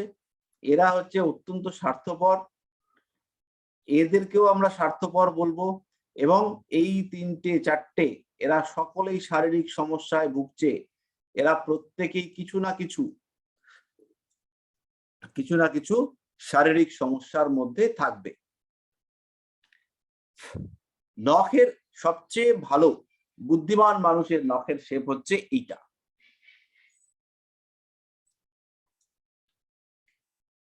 এই নখটাই আপনারা দেখতে পাবেন। কোনো কোনো সময় এইটা একটু উঁচু হয়ে যায়। উঁচু হয়ে কিরকম হয়? উঁচু হয়ে এই ডিস্টেন্সটা বেড়ে যায়, অর্থাৎ নিচটা এরকমই থাকে, থেকে উপরটা এরকম হয়। এই শেপটাকে আমরা বলি, এই প্রথম শেপটাকে আমরা বলি আইভরি শেপড নখ। এরা রোমান্টিক হয়, এরা ভীষণ ভালোবাসে, এরা মিউজিক, আর্ট, কালচার এই সমস্ত, এরা অর্গানাইজিং এবিলিটি থাকে। কোনো একটা অনুষ্ঠান পুরো প্ল্যান করে দেবে একদম দারুণ ভাবে।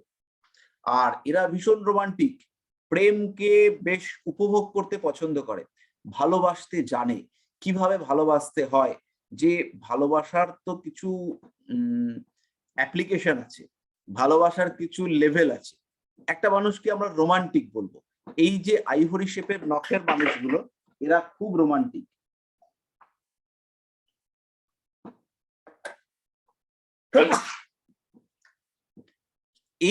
এই মানুষগুলো এরা কিন্তু ফিলোসফিক্যাল, এরা অনেক বেশি চিন্তা করে, এরা রিস্ক নিতে চায় না, এরা ক্রিয়েটিভ, ভীষণ রকম ক্রিয়েটিভ।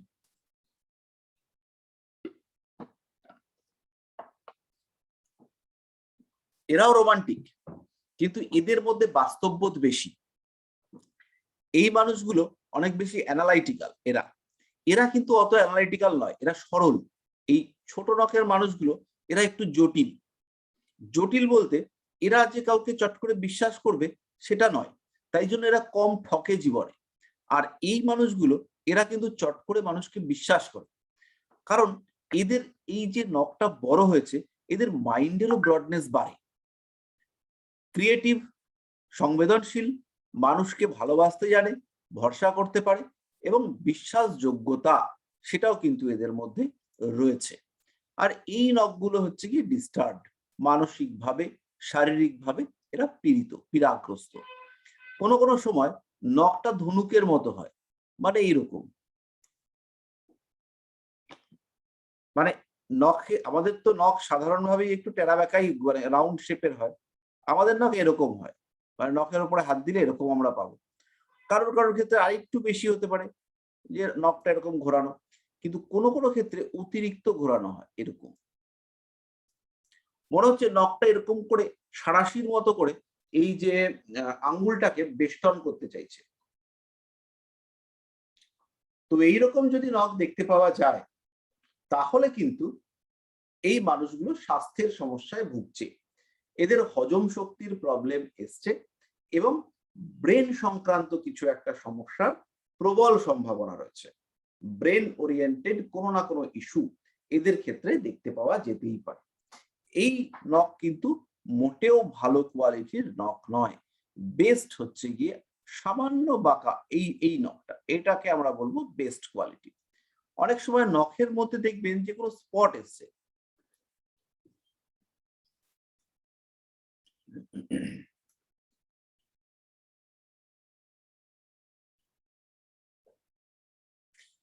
নখের মধ্যে এই অর্ধেকটা এইটা ইন্ডিকেট করে আপনার বর্তমান। এই বর্তমানের ওই ওপরটা মানে হচ্ছে নখটা আপনি পার করে উঠেছেন, এই এজটা আপনার পার হয়েছে, মানে বিগত 6 মাস। আর তার নিচের যে অংশটা, এটা ইন্ডিকেট করে আগামী 6 মাস।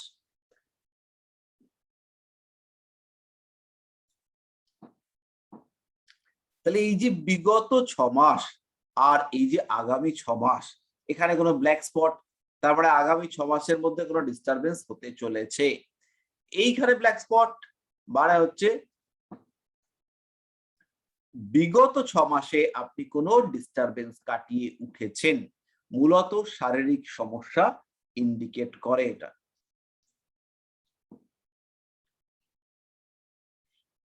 এই যে 4টে নখ আপনারা দেখতে পাচ্ছেন, এরা জেনারেলি নিরাশাবাদী হয়ে থাকে, এরা সবসময় নেগেটিভ চিন্তা করতে ভালোবাসে। আর এই যে নখগুলো, এরা একটু পজিটিভ চিন্তা করতে ভালোবাসে। হবে না, আচ্ছা ঠিক আছে দেখবো, যা হবে দেখা যাবে। আর এরা হচ্ছে যদি ওটা হয় তাহলে আমার কি হবে, এই টাইপের মানুষ। তাহলে এরা হচ্ছে গিয়ে অতিরিক্ত ভবিষ্যৎ চিন্তা করে। তাহলে এই নখযুক্ত মানুষ যদি হয়, এরা কিন্তু অ্যাস্ট্রোলজারদের কাছে বেশি আসে এবং নানান রকম টেনশনে খালি অ্যাস্ট্রোলজার পরিবর্তন করে। তাহলে এই মানুষগুলো যদি আপনার ক্লায়েন্ট হয়, তাহলে এরা দীর্ঘস্থায়ীভাবে আপনার ক্লায়েন্ট হওয়ার সম্ভাবনা কম। কিন্তু এই মানুষগুলো, এরা সবাই অ্যাস্ট্রোলজি বিশ্বাস করে না। এরা যুক্তিবাদী, এরা লজিক্যাল, এরা অ্যানালাইটিক্যাল। এরা জাজ করবে কোন মানুষটা পড়াশুনো করেছে, কোন মানুষটা একদম পড়াশুনো না করে বসে আছে জ্যোতিষ চর্চা করার মজায়। যে ক্লায়েন্ট আসবে আর একটা কবচ দিয়ে দেবো, দিয়ে আমি 20,000 টাকা নিয়ে নেবো, এই মজায় বসে আছে, প্রেডিকশনের ধার ধারবে না। হ্যাঁ, বলো কি হয়েছে তোমার, এইভাবে বলবে। বলে ক্লায়েন্টকে কনভিন্স করবার চেষ্টা করবে, বলে আমি তো তান্ত্রিক, কি হয়েছে বলো আমাকে, আমি প্রতিকার করব। আর যদি হচ্ছে গিয়ে অ্যাস্ট্রোলজার হয়, সে বলবে দেখি চার্টটা কি হয়েছে, ভাবি বুঝি, এইসব করবে। তো এই যে ধরে ধরে করা অ্যানালাইসিস, এই ব্যাপারটাকে এরা পছন্দ করবে। আর এরা চাইবে চট জলদি প্রতিকার। এই দিকের মানুষরা চাইবে চট জলদি প্রতিকার। তাই এরা ক্লায়েন্ট হিসেবে খুব ভালো, প্রতিকার নেবে, কিন্তু আপনাকে ভরসা করে থাকবে না। কারণ এদের জীবনে সেই উন্নতিও আসবে না, এদের জীবনে বেটারমেন্টও দিতে পারবেন না। কিন্তু যদি এই দিকের মানুষরা আপনার কাছে ক্লায়েন্ট হিসেবে থাকে, এরা আপনার জন্য স্থায়ী ক্লায়েন্ট। এরা কথায় কথায় পরিবর্তন করে না, এরা অ্যানালাইটিক্যাল, এরা বোঝে যে অ্যাস্ট্রোলজার মানে ভগবান নয়, অ্যাস্ট্রোলজার প্রেডিক্ট করবে, ওনার গাইডেন্সের দরকার, ওনার কাছ থেকে আমরা কোয়ালিটি গাইডেন্স পাবো। এইটা এরা রিয়ালাইজ করেন এবং সেই অনুযায়ী এরা হচ্ছে কাজ করেন।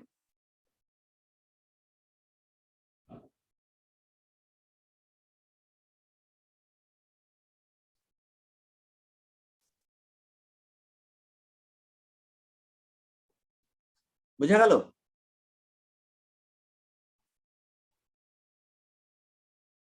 পরিষ্কার মোটামুটি?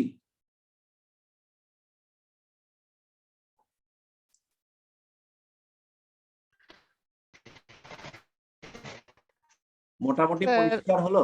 একটা হ্যাঁ বলুন না।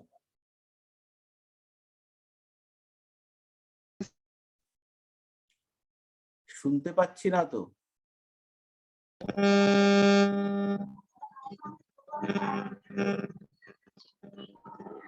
খুব অশান্তি হচ্ছে।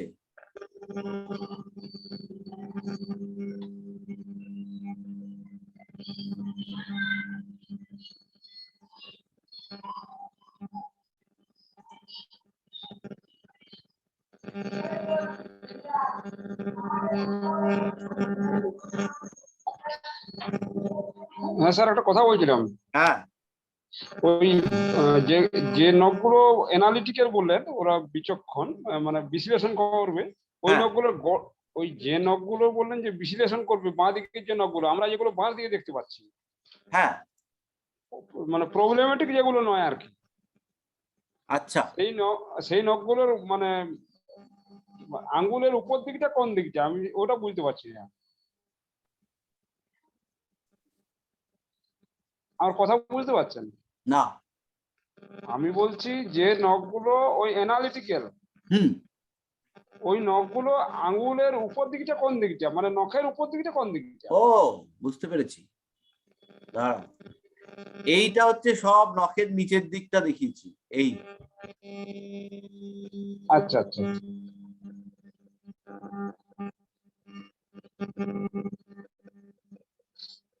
মানে আমি যেরকম আঁকছি এরকম এগুলো কিন্তু সব মানে সাংঘাতিক বাজে। এটা এই যে আঁকাটা হচ্ছে এটা কিন্তু ঠিকঠাক নয়। আর নখগুলো হচ্ছে কি এরকম, মানে আঙ্গুলটা হচ্ছে নিচের দিকে, এইটা খালি বুঝবেন। আঙ্গুলের সাইডে নখের পাশের মাংস, এইটাকে যেরকম এঁকেছি এরকম কিন্তু নয়, এগুলো সব ভয়ঙ্কর ভয়ঙ্কর হয়ে গেছে, আমি ভয় পেয়ে যাচ্ছি। সেটা বুঝতে পেরেছি, আমি এরকম উপনিষটা বুঝতে পারছিলাম না। হ্যাঁ, তো এটা আমাদেরকে দেখতে হবে। আর আপনাদের যে তিনটে নখের শেপ বললাম, তার বাইরে কি কারুর নখ আছে? আমার মোটামুটি এরকমই হয়। হ্যাঁ, এটাই পাবেন। কারণ আপনারা যারা জ্যোতিষ চর্চা করবেন, তাদের প্রত্যেকের মধ্যেই হচ্ছে গিয়ে সাবকনশিয়াস মাইন্ড কিছুটা না কিছুটা অ্যাক্টিভ থাকবে। আপনাদের মধ্যে একটা আলাদা সত্তা কাজ করবে, হ্যাঁ, এবং এই সত্তা যখনই কাজ করবে যে স্পিরিচুয়াল ফিল্ডের সঙ্গে কানেক্টিভিটি তৈরি করবার জন্য, তখনই আপনাদের হাতের নখের শেপ ওই রকম হবে। আপনারা ভোগী, তার সঙ্গে সঙ্গে অবশ্যই কিছুটা হলেও ত্যাগী।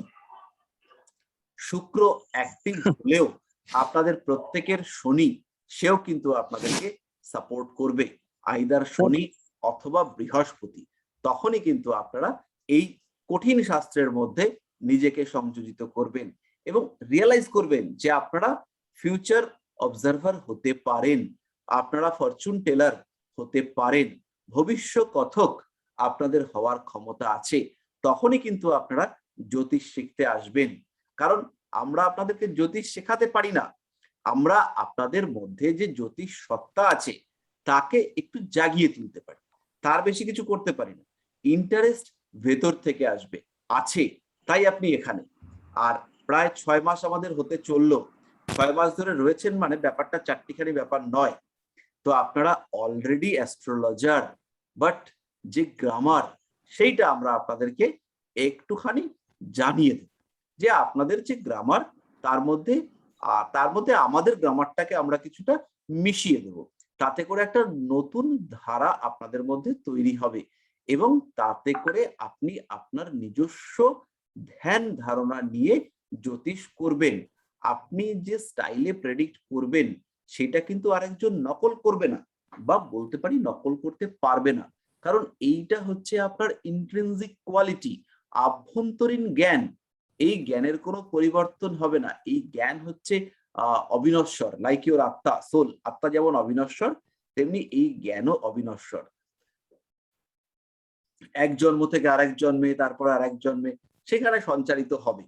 তো এই জ্ঞানের আমরা খালি কেবলমাত্র একটু আপনাকে হাত ধরে কি ওয়েতে চললে আপনি সামনের মানুষটাকে স্যাটিসফাই করতে পারবেন, সেইটা আপনাকে আমরা একটুখানি বুঝিয়ে দেবো, এর বেশি আমরা কিচ্ছু করব না।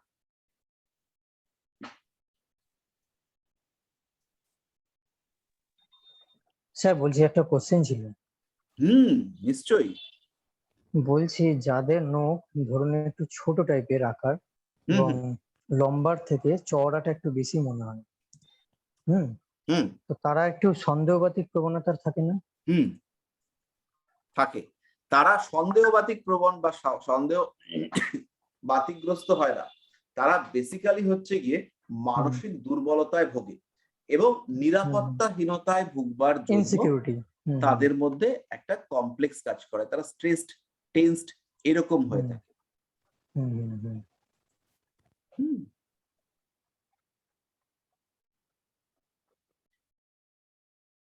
তবে ওই মানুষগুলো কিন্তু খুব সিনসিয়ার হয় যে কোনো ক্ষেত্রে, আর খুব চাপে থাকে। ধরুন আপনি বলে দিলেন তোমাকে কিন্তু সকাল 6টায় উঠতে হবে, তখন হচ্ছে গিয়ে সে ওই 6টায় উঠতে হবে, 6টায় উঠতে হবে, 6টায় উঠতে হবে, এই করে হচ্ছে গিয়ে কাটিয়ে দেবে। আচ্ছা,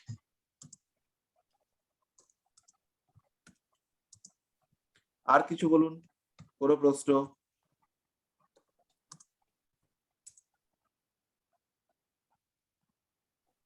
আচ্ছা স্যার, বলছি বুড়ো আঙুলের ব্যাপারে কিছু জিজ্ঞেস করবো এখন, না ওটা পরে? করুন।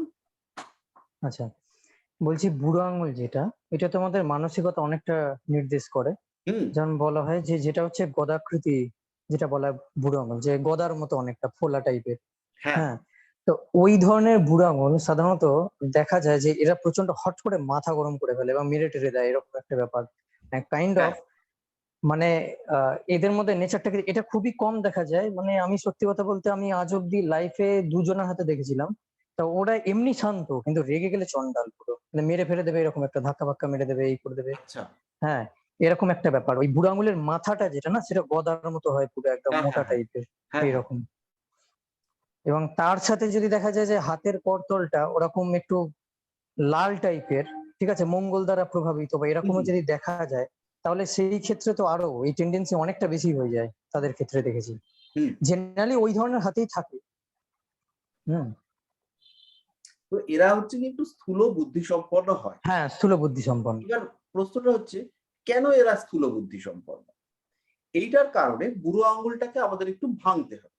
বুড়ো আঙ্গুলের যে একদম গোড়াটা, একদম বুড়ো আঙ্গুলের যে গোড়া, যেটা ওখান থেকে বুড়ো আঙ্গুলের মূল হাড়টা, যেটাকে আমরা বলি শুক্রক্ষেত্র, শুক্রের ক্ষেত্র, ওই যে জায়গাটা, ওটা ইন্ডিকেট করে আত্মশক্তি।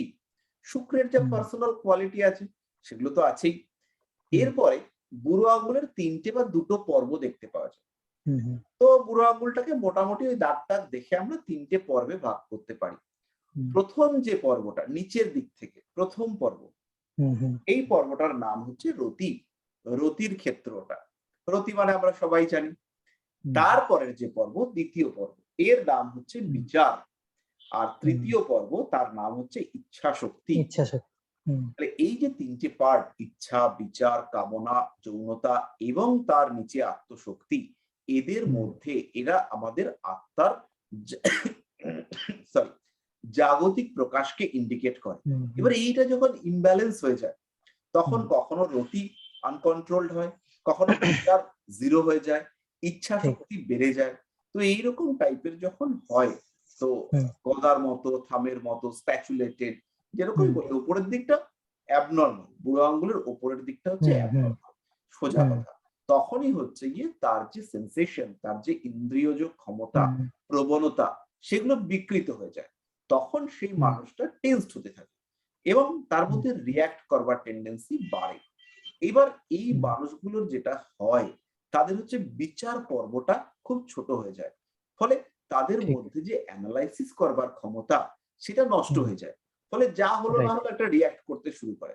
এবার হাতের কোয়ালিটি, হাতের গড়ন সাধারণত নরম হাত গদার মতো হয় না, হাতেই দেখতে পাওয়া যায়। হ্যাঁ, তো যদি আপনারা কখনো জেল ঠেলে যান, তখন দেখবেন মোটামুটি ওইখানে ওই গদার মতো আঙ্গুলের লোকজন 4-5 জন পাওয়া যায়। আমার একটা সৌভাগ্য হয়েছিল, আমাকে একবার একটা জায়গাতে আটকে রেখে দিয়েছিল এবং অন্য একজনের জন্য আমাকে একটা জায়গায় আটকে রেখে দিয়েছিল এবং সেখানে আমি প্রায় গোটা 50 না আরো বেশি লোকের হাত প্রায় 6-7 ঘন্টা ধরে বসে বসে দেখেছিলাম। তো এরা হচ্ছে রীতিমতো ক্রিমিনাল। হ্যাঁ, এবার আমার এক বন্ধু, সে আমাকে নিয়ে একটা জিনিস কিনতে গিয়েছিল, গিয়ে দম দস্তুর করেছে, কিন্তু তার কাছে টাকা নেই। এইবার হচ্ছে গিয়ে তারা আমাকে আটকে রেখে দিয়েছে। তো সেই বন্ধু সে বাড়িতে গেছে, গিয়ে টাকা জোগাড় করেছে, জোগাড় করে তারপরে নিয়ে এসে আমাকে উদ্ধার করেছে। আর আমি ভাবছি আমাকে কি আদৌ উদ্ধার করবে, না এরা আমাকে আটকে রেখেছে। তো এই টাইমটাতে ওই মার্কেটের প্রচুর লোকের আমি হাত দেখেছিলাম। তো হাতগুলো দেখে এরকম অদ্ভুত অদ্ভুত হাত, তো আমি আর কি তারপরে আমার জীবনে দেখি রিসেন্ট আমি একটা বিরাট আনকমন একটি মেয়ের হাত দেখলাম, সেটা আমার জীবনে প্রথম দেখা। তার হচ্ছে ভাগ্যরেখাটা পুরো রবি ক্ষেত্রের মধ্যে ঢুকেছে এবং স্ট্রেট, মনে হচ্ছে পুরো অর্ধেক করে কাটা। হ্যাঁ, তো মেয়েটা 22 বছর বয়সে একটা কোম্পানির, বড় কোম্পানির ম্যানেজার হয়েছে। 22 বছর বয়স, এটা একটা বিরাট কোয়ালিটি। এখন তার 26 বছর না 27 বছর বয়স। সে হচ্ছে গিয়ে অল ওভার ইন্ডিয়াতে বোধহয় কোম্পানিটাকে রিপ্রেজেন্ট করে, মানে ভারতের পুরো রিজিয়নটাকে সে এখন রিপ্রেজেন্ট করে। সেই ম্যানেজার, কিন্তু পাওয়ার অনেক বেশি। তো তার হাতে আমি এরকম একটা অদ্ভুত রেখা দেখেছি। তো হ্যাঁ বলুন। তো এইরকম হচ্ছে কি আমরা অদ্ভুত অদ্ভুত আজব আজব হাত দেখতে পাবো, যত দেখবো তত আসবে। হসপিটালে গিয়ে হাত দেখে আসবেন, বড় বড় রোগীদের হাত, সব পিকুলিয়ার টাইপের হাত, প্রত্যেকটা হাত আলাদা আলাদা রকম। তো যাই হোক না কেন, ইতিমধ্যে আমাদের তো শ্যামাপদদার আসার কথা ছিল, তো দাদা তো এখনো এসে পৌঁছয়নি, যাই হোক আসবে হয়তো। আচ্ছা, আর কারোর কোনো প্রশ্ন? আচ্ছা, এবার একটা কথা বলি, হাতের থেকে আমরা একটু বেরিয়ে যাই। প্রত্যেকটা সময় যখন আমার কাছে একটা মানুষ আসবে, এই মানুষটাকে আমাদের মেপে নিতে হবে, ইঞ্চিতে ইঞ্চিতে বুঝে নিতে হবে মানুষটা কতটা ওজন হতে পারে, মানুষটার উচ্চতা কতটা হতে পারে, চওড়া কতটা মানুষটা, এই উচ্চতা আর চওড়া এর রেশিও কতটা, এইটা দেখে নিতে হবে। মাথাটা কি বেটে, মাথাটা কি লম্বা, মুখমণ্ডলের মধ্যে কোন জায়গাটা আপনাকে খটকা দিচ্ছে, খটকা ইজ ভেরি ইম্পর্টেন্ট। খটকা মানে আপনার খারাপ লাগছে, কোন জায়গাটা দেখে আপনার মনে হচ্ছে যে এই জায়গাটা এরকম না হয় অন্যরকম হলে ভালো হতো। একটা মেয়ে দেখলেন হেভি সুন্দর, ব্যাপক সুন্দর, হ্যাঁ এখন তো রিসেন্ট মাস্ক পরা থাকার জন্য ম্যাক্সিমাম মেয়েদেরই চোখ দেখতে পাওয়া যায়, দেখেই মনে হয় কি সুন্দর।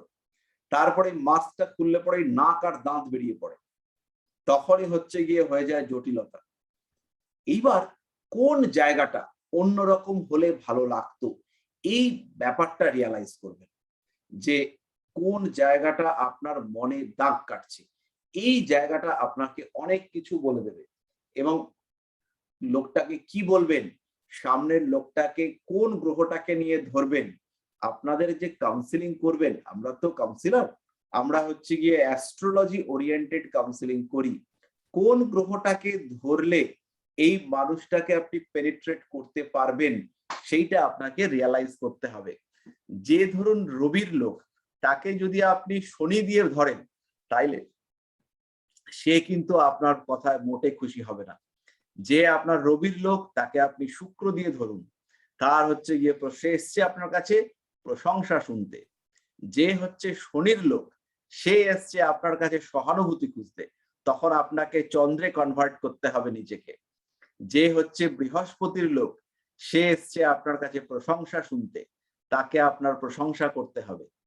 যে হচ্ছে গিয়ে মঙ্গলের লোক, সে এসছে তার অনেক কিছু প্রকাশ করতে, সেই প্রকাশ সংগ্রহের বা সেই প্রকাশকে অ্যাবজর্ব করবার আধার হয়ে উঠতে হবে আপনাকে।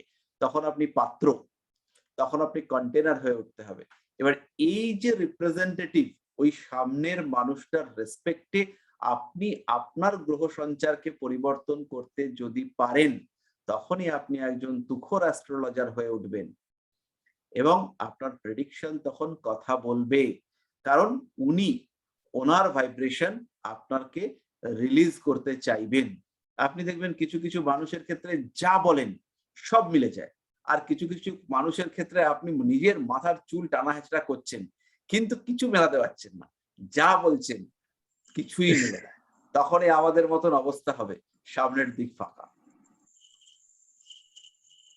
ক্লায়েন্ট দেখতে দেখতে এরকম হয়ে যাবে। স্যার বলছি একটা কোশ্চেন আছে এখানে। বলুন। বলছি এই যে বললেন না যে রবির জাতক বা মঙ্গলের জাতক বা চন্দ্রের লোক, এই জাতক বলে ব্যাপারটা দিত, মানে ওই লোক লোক লোক প্রভাবিত আর কি। তো ব্যাপারটা হচ্ছে তার এটা কি অ্যাপিয়ারেন্স দেখে বুঝতে হবে নাকি এটা হরোস্কোপ অ্যানালাইসিস করে বুঝতে হবে? না না, অ্যাপিয়ারেন্স দেখে। অ্যাপিয়ারেন্স। হরোস্কোপে আমরা নেই, এখন আমরা হরোস্কোপের বাইরে। আচ্ছা। তো এইবার এইটা যখন আপনি করতে পারবেন, আপনারা করবেন জটক বিচারের সময় অনেক জটিল জটিল তত্ত্ব আছে। কিছু কিছু ক্ষেত্রে ম্যারেড লাইফে দেখবেন হাজবেন্ড ওয়াইফের মধ্যে বিশাল বন্ডিং। আপনি কোনো কোনো মানুষকে দেখবেন দেখার সঙ্গে সঙ্গে লাভ এট ফার্স্ট সাইট হয়ে গেল, দেখেই মনে হলো আরে এই তো আমার সেই লোকটা। তো কি থাকলে পরে, কি কম্বিনেশন আপনার কুণ্ডলীর সঙ্গে তার থাকলে পরে আপনি সেই মানুষটাকে দেখেই মনে হবে আরে এই তো সে, এর জন্যই তো আমার জন্ম হয়েছে। এই কম্বিনেশন আপনাকে রিয়ালাইজ করতে হবে আপনার ক্লায়েন্টের সাথে। যখন আপনি এইটা রিয়ালাইজ করতে পারবেন, তখন ক্লায়েন্টের ভাইব্রেশন আপনি অ্যাকসেপ্ট করতে পারবেন। তখন আপনি বুঝতে পারবেন ক্লায়েন্টের অ্যাকচুয়াল পাস্ট কি, ক্লায়েন্টের হরোস্কোপ, ক্লায়েন্টের হাত তখন কথা বলবে আপনার সাথে। তখন আপনি যেটা বলবেন সেটাই অ্যাস্ট্রোলজি, সেটাই তার ভবিষ্যৎ, সেটাই তার অ্যাকচুয়াল অতীত। তখন আপনি আর সে অনেকটাই একাত্ম হয়ে পড়েছেন। কোনো কোনো সময় এমন এমন প্রেডিকশন হবে যে আপনি ভাববেন কি প্রেডিকশন করলাম, কি দেখে করলাম, আর কদিন পরে মেলাতে পারছেন না। সেই কুণ্ডলী নিয়ে এসছে আপনার কাছে, সেই হাত, বলে আপনি বলেছিলেন এই বাচ্চা পালিয়ে যাবে। আমি নাকি একটা বাচ্চাকে বলেছিলাম, তখন তার জন্ম 1 বছর না 1.5 বছর বয়স, যে এই মেয়েকে ঘরে রাখা যাবে না। এবার সেই মেয়ের 15 বছর বয়সে সে পালিয়ে গেছে। এইবার হয়েছে সমস্যা। এবার আমি কুণ্ডলী খুঁজছি যে কি দেখে বলেছিলাম পালিয়ে গেছে। এবার সেই কুণ্ডলীতে আমি খুঁজে আর সেরকম মেলাতে পারছি না যে কি দেখে আমি বলেছিলাম পালিয়ে গেছে। তো তারা তো আর কি বিশাল ভেবে ফেলেছে যে কবে বলে দিয়েছে পালিয়েছে, আর সেই মেয়ে এখন 14 বছর বয়সে পালিয়ে গেছে। তো একটা মিরাকল ব্যাপার। তো এইরকম কিছু প্রেডিকশন আপনাদের ক্ষেত্রেও আসবে, এবং যেই প্রেডিকশন গুলো হচ্ছে লাইফ চেঞ্জিং প্রেডিকশন, আপনার জীবন বদলে দেবে এই প্রেডিকশন গুলো।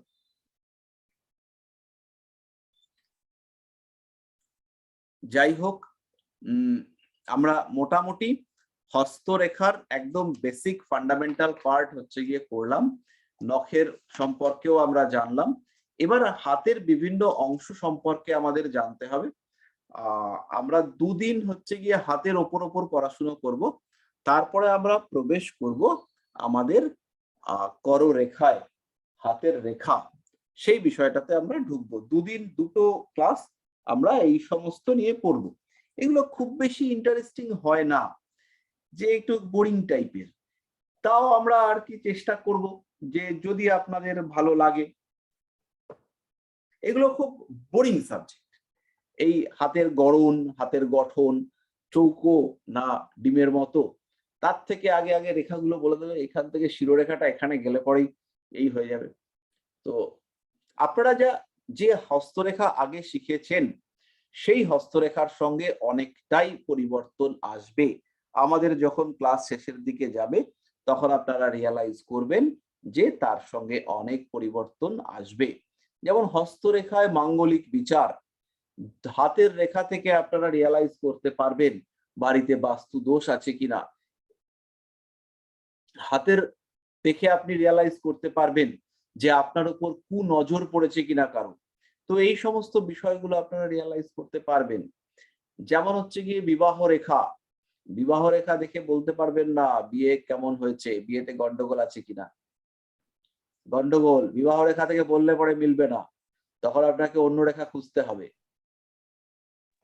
স্যার একটা জিনিস জিজ্ঞেস করছি এখানে, যে বিবাহ রেখা ধরে নিন দুটো সাপের জীবের মধ্যে যেটা চিড়ে যাওয়া, তো ওটা থাকলে কিন্তু দেখেছি প্রবলেম হয়। আরে হেভি এবার বিবাহ আমি রেখা, বলতে পারবো না এটা মাঙ্গলিকের কারণে, সেটা বলতে পারবো না, একদম মানে বুর্জ খলিফার মতন বিবাহ রেখা, তাতেও বিবাহতে প্রবলেম হয়। ঠিক ঠিক হয় হয় হয়। একটা আছে না স্যার ওই চন্দ্রের, হ্যাঁ বলুন বলুন। কালকে আমার কাছে অনেকদিন পরে একটু ক্লায়েন্ট বেশি ছিল, 6টা ক্লায়েন্ট ছিল, হয় না এরকম, কালকে ছিল। আর অদ্ভুত ভাবে প্রত্যেকেরই সেপারেশন, প্রত্যেকেরই ডিভোর্স। একটা ক্লায়েন্ট দেখলাম আপনাদের সঙ্গে অন্য একটা ব্যাচে হচ্ছিল আলোচনা, যে কি কম্বিনেশন থাকলে কোনো একজন মহিলা বা পুরুষ বিয়ের আগে পিতা বা মাতা হতে পারেন। তো সেরকম একজন ছিল।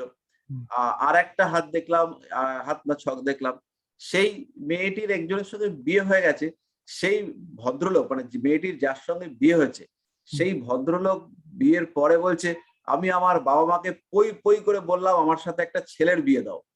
মানে মেয়ের হাজবেন্ড বলছে বউকে, বলছে আমি আমার বাবা মাকে পই পই করে বললাম যে আমার সাথে একটা ছেলের বিয়ে দাও, তোমরা আমাকে একটা মেয়ের সাথে বিয়ে দিয়ে দিলে, আমারও জীবন নষ্ট হলো, মেয়েটারও জীবন নষ্ট হলো। Critical case. কি ভয়ঙ্কর কুণ্ডলী, আমি শেয়ার করে দেবো আপনাদের গ্রুপে। তো এবার এদের সব বিবাহ রেখা হচ্ছে একদম যুধিষ্ঠিরের তরবারের মতন, কোনো দাগ নেই বিবাহ রেখায়। তো আমাদের বিবাহ রেখা বাদ দিয়েও অনেক রেখা আছে, সংসারের রেখা আছে, বাবার রেখা আছে, মায়ের রেখা আছে, প্রেমের রেখা আছে। তো এই সমস্ত রেখাগুলো আমরা জানবো, বুদ্ধির রেখা আছে, এগুলো বেসিক্যালি স্যার বিবাহ রেখা ওখানটা, আর একটা হচ্ছে আপনার ওই যেটা ভাগ্য রেখার পাশ থেকে চন্দ্রের থেকে যে রেখাটা ওখানে টাচ করে, যেটা বা পার্শ্ববর্তী রেখা যেটা বলে ভাগ্য রেখা, ঠিক। আর একটা হচ্ছে শুক্রের থেকে, যে শুক্রের যে রেখাগুলো থাকে যেগুলো আড়াআড়ি হবে, এই তিনটে কম্বিনেশন, হ্যাঁ ওই তিনটের কম্বিনেশন অনেকটা বোঝা যায় লাভ ম্যারেজ বা নর্মাল। আরো আছে কিছু, আরেকটু যেমন সন্তানের জায়গাটা অনেকটা ডিফিকাল্ট বিচার করা হাত দেখে, সত্যি ডিফিকাল্ট। যাই হোক, মোটামুটি ইন্টারঅ্যাক্টিভ। আপনাদের বোধহয় আমি আজকে প্রথম দিন অ্যাজ এ কো লার্নার আপনাদের সঙ্গে উপস্থিত হলাম। আগে কি আমি কোনোদিন ক্লাস করিয়েছি? মনে হয় না। যাই হোক, আমাদের শ্যামাপদা চলে এসছেন, ঋষিবাণী ইনস্টিটিউট অফ বেদিক অ্যাস্ট্রোলজির national international coordinator. Video on করেননি, বোঝা যাচ্ছে না উনি সশরীরে এসছেন কিনা বা যুক্ত হয়েছেন কিনা পরিষ্কার হচ্ছে না। এসে তো ভিডিও অন এসছে, এবার ভাইব্রেশন পাওয়া গেছে। তো আমার ইয়ে ছিল 9টা পর্যন্ত, তো 9:15 হয়ে গেছে। এবার শ্যামাপদা কিছু বলবেন, তারপরে আপনাদের ক্লাসটা শেষ হবে। তোমার কি শেষ হয়ে গেছে? আবার এখানেই শেষ হলো, আর তো কারোর কোনো প্রশ্ন নেই সেরকম। হ্যাঁ, তাহলে পামিস্ট্রি ফার্স্ট ক্লাস আপনাদের সকলের, মানে আমাদের কাছে আর কি। কেমন লাগলো বলুন ফার্স্ট ক্লাস? অসাধারণ অসাধারণ, দারুণ, মানে স্যারের বোঝানোর টেকনিক সাংঘাতিক, ফ্যান্টাস্টিক। ও তো বোঝানোর টেকনিক অসাধারণ, সেটা তো আমরা জানি, কিন্তু ব্যাপার হচ্ছে আপনারা কতটা নিতে পারলেন, এটা হচ্ছে ইম্পর্টেন্ট। ঠিক আছে, হ্যালো। হুম, না সবাই বুঝতে পেরেছে, আশা করি সবাই বুঝতে পেরেছে, খুব সহজ সরল ভাবে, খুব সুন্দর ডায়াগ্রাম দিয়ে খুব সুন্দরভাবে বুঝিয়েছে। হ্যাঁ, সেটাই আর কি হচ্ছে নিতে, যদি সবাই মিলে ব্যাপারটাকে। দারুণ লেগেছে, দারুণ হুম, দারুণ দারুণ দারুণ লেগেছে। আচ্ছা, যাই হোক, পল্লব বললে তো নাকি? হ্যাঁ হ্যাঁ হ্যাঁ,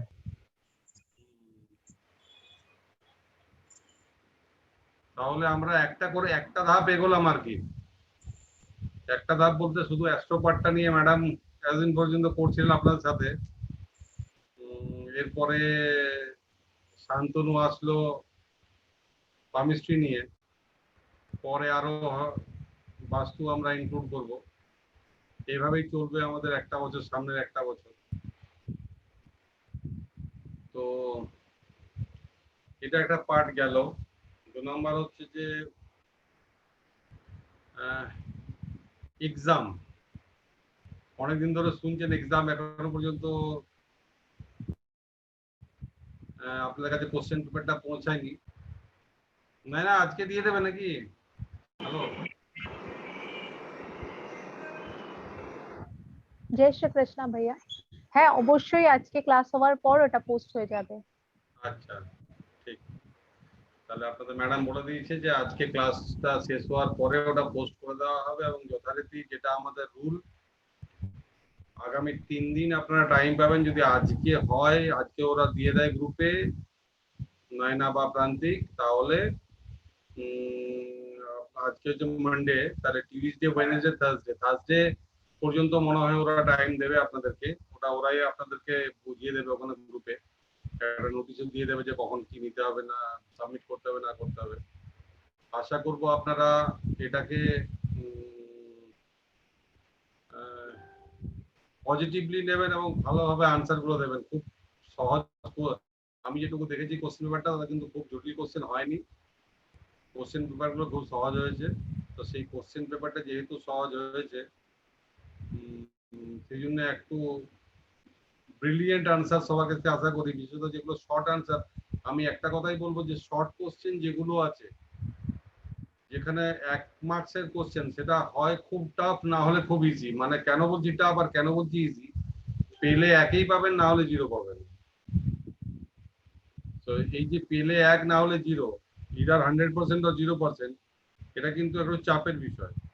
তো এই জায়গাটাতে যদি একটু ঠিক করে নেওয়া যায় যে আপনাদের কাছে সাফিসিয়েন্ট টাইম থাকছে, এই টাইমটাকে ইউজ করে ঠিকমতো অ্যাপ্রোপ্রিয়েট আনসার গুলো দেওয়া যায়, তাহলে হয়তো অসুবিধা হবে না। রিগার্ডিং ব্রড কোশ্চেন, যেগুলো একটু বেশি কোশ্চেন, সেগুলো তো দেখবেন যে মানে অ্যাপ্রোপ্রিয়েট আনসার দেওয়ার চেষ্টা করবেন, লজিক্যাল আনসার। আমরা সবসময় চেষ্টা করি লজিক্যাল আনসার খোঁজার, কারণ আমরা একটু থিওরিটিক্যাল অ্যাস্ট্রোলজির বাইরে প্রেডিক্টিভ অ্যাস্ট্রোলজির দিকে যেহেতু যাচ্ছি, সেখানে প্রেডিক্টিভ পার্ট মানে একটা লজিক্যাল পার্ট থাকবে। তো সেই লজিক্যাল পার্টে কিছু জিনিস থাকবে যেগুলো লজিক্যাল আনসার আপনাদেরকে দিতে হবে। মানে লেখার জন্য লিখলাম সেটা যেন না হয়, তার পিছনে একটা যুক্তি যেন থাকে, সেই যুক্তিটা আপনারা ওখানে উপস্থাপন করবেন আপনাদের আনসারে। এবং ম্যাডাম আপনাদেরকে বা প্রান্তিক আপনাদেরকে বলে দেবে যে কোথায় কিভাবে আপনারা আনসার শিটটা পাঠাবেন। ওদের পার্সোনাল অ্যাকাউন্টে পাঠাতে হবে আনসার শিটটা, কারণ ওটা গ্রুপে আনসার শিট দেবেন না। ওটা হয় ম্যাডামকে কিংবা প্রান্তিককে, এদেরকে পাঠিয়ে দেবেন, এরাই অ্যাসেস করবে আপনাদের কাছে আপনাদের আনসার শিট গুলো। এরপর যে আমরা একটা জিনিস নিয়ে চিন্তা ভাবনা করছি, কারণ আমাদের দুর্গাপূজা সামনে চলে এসছে।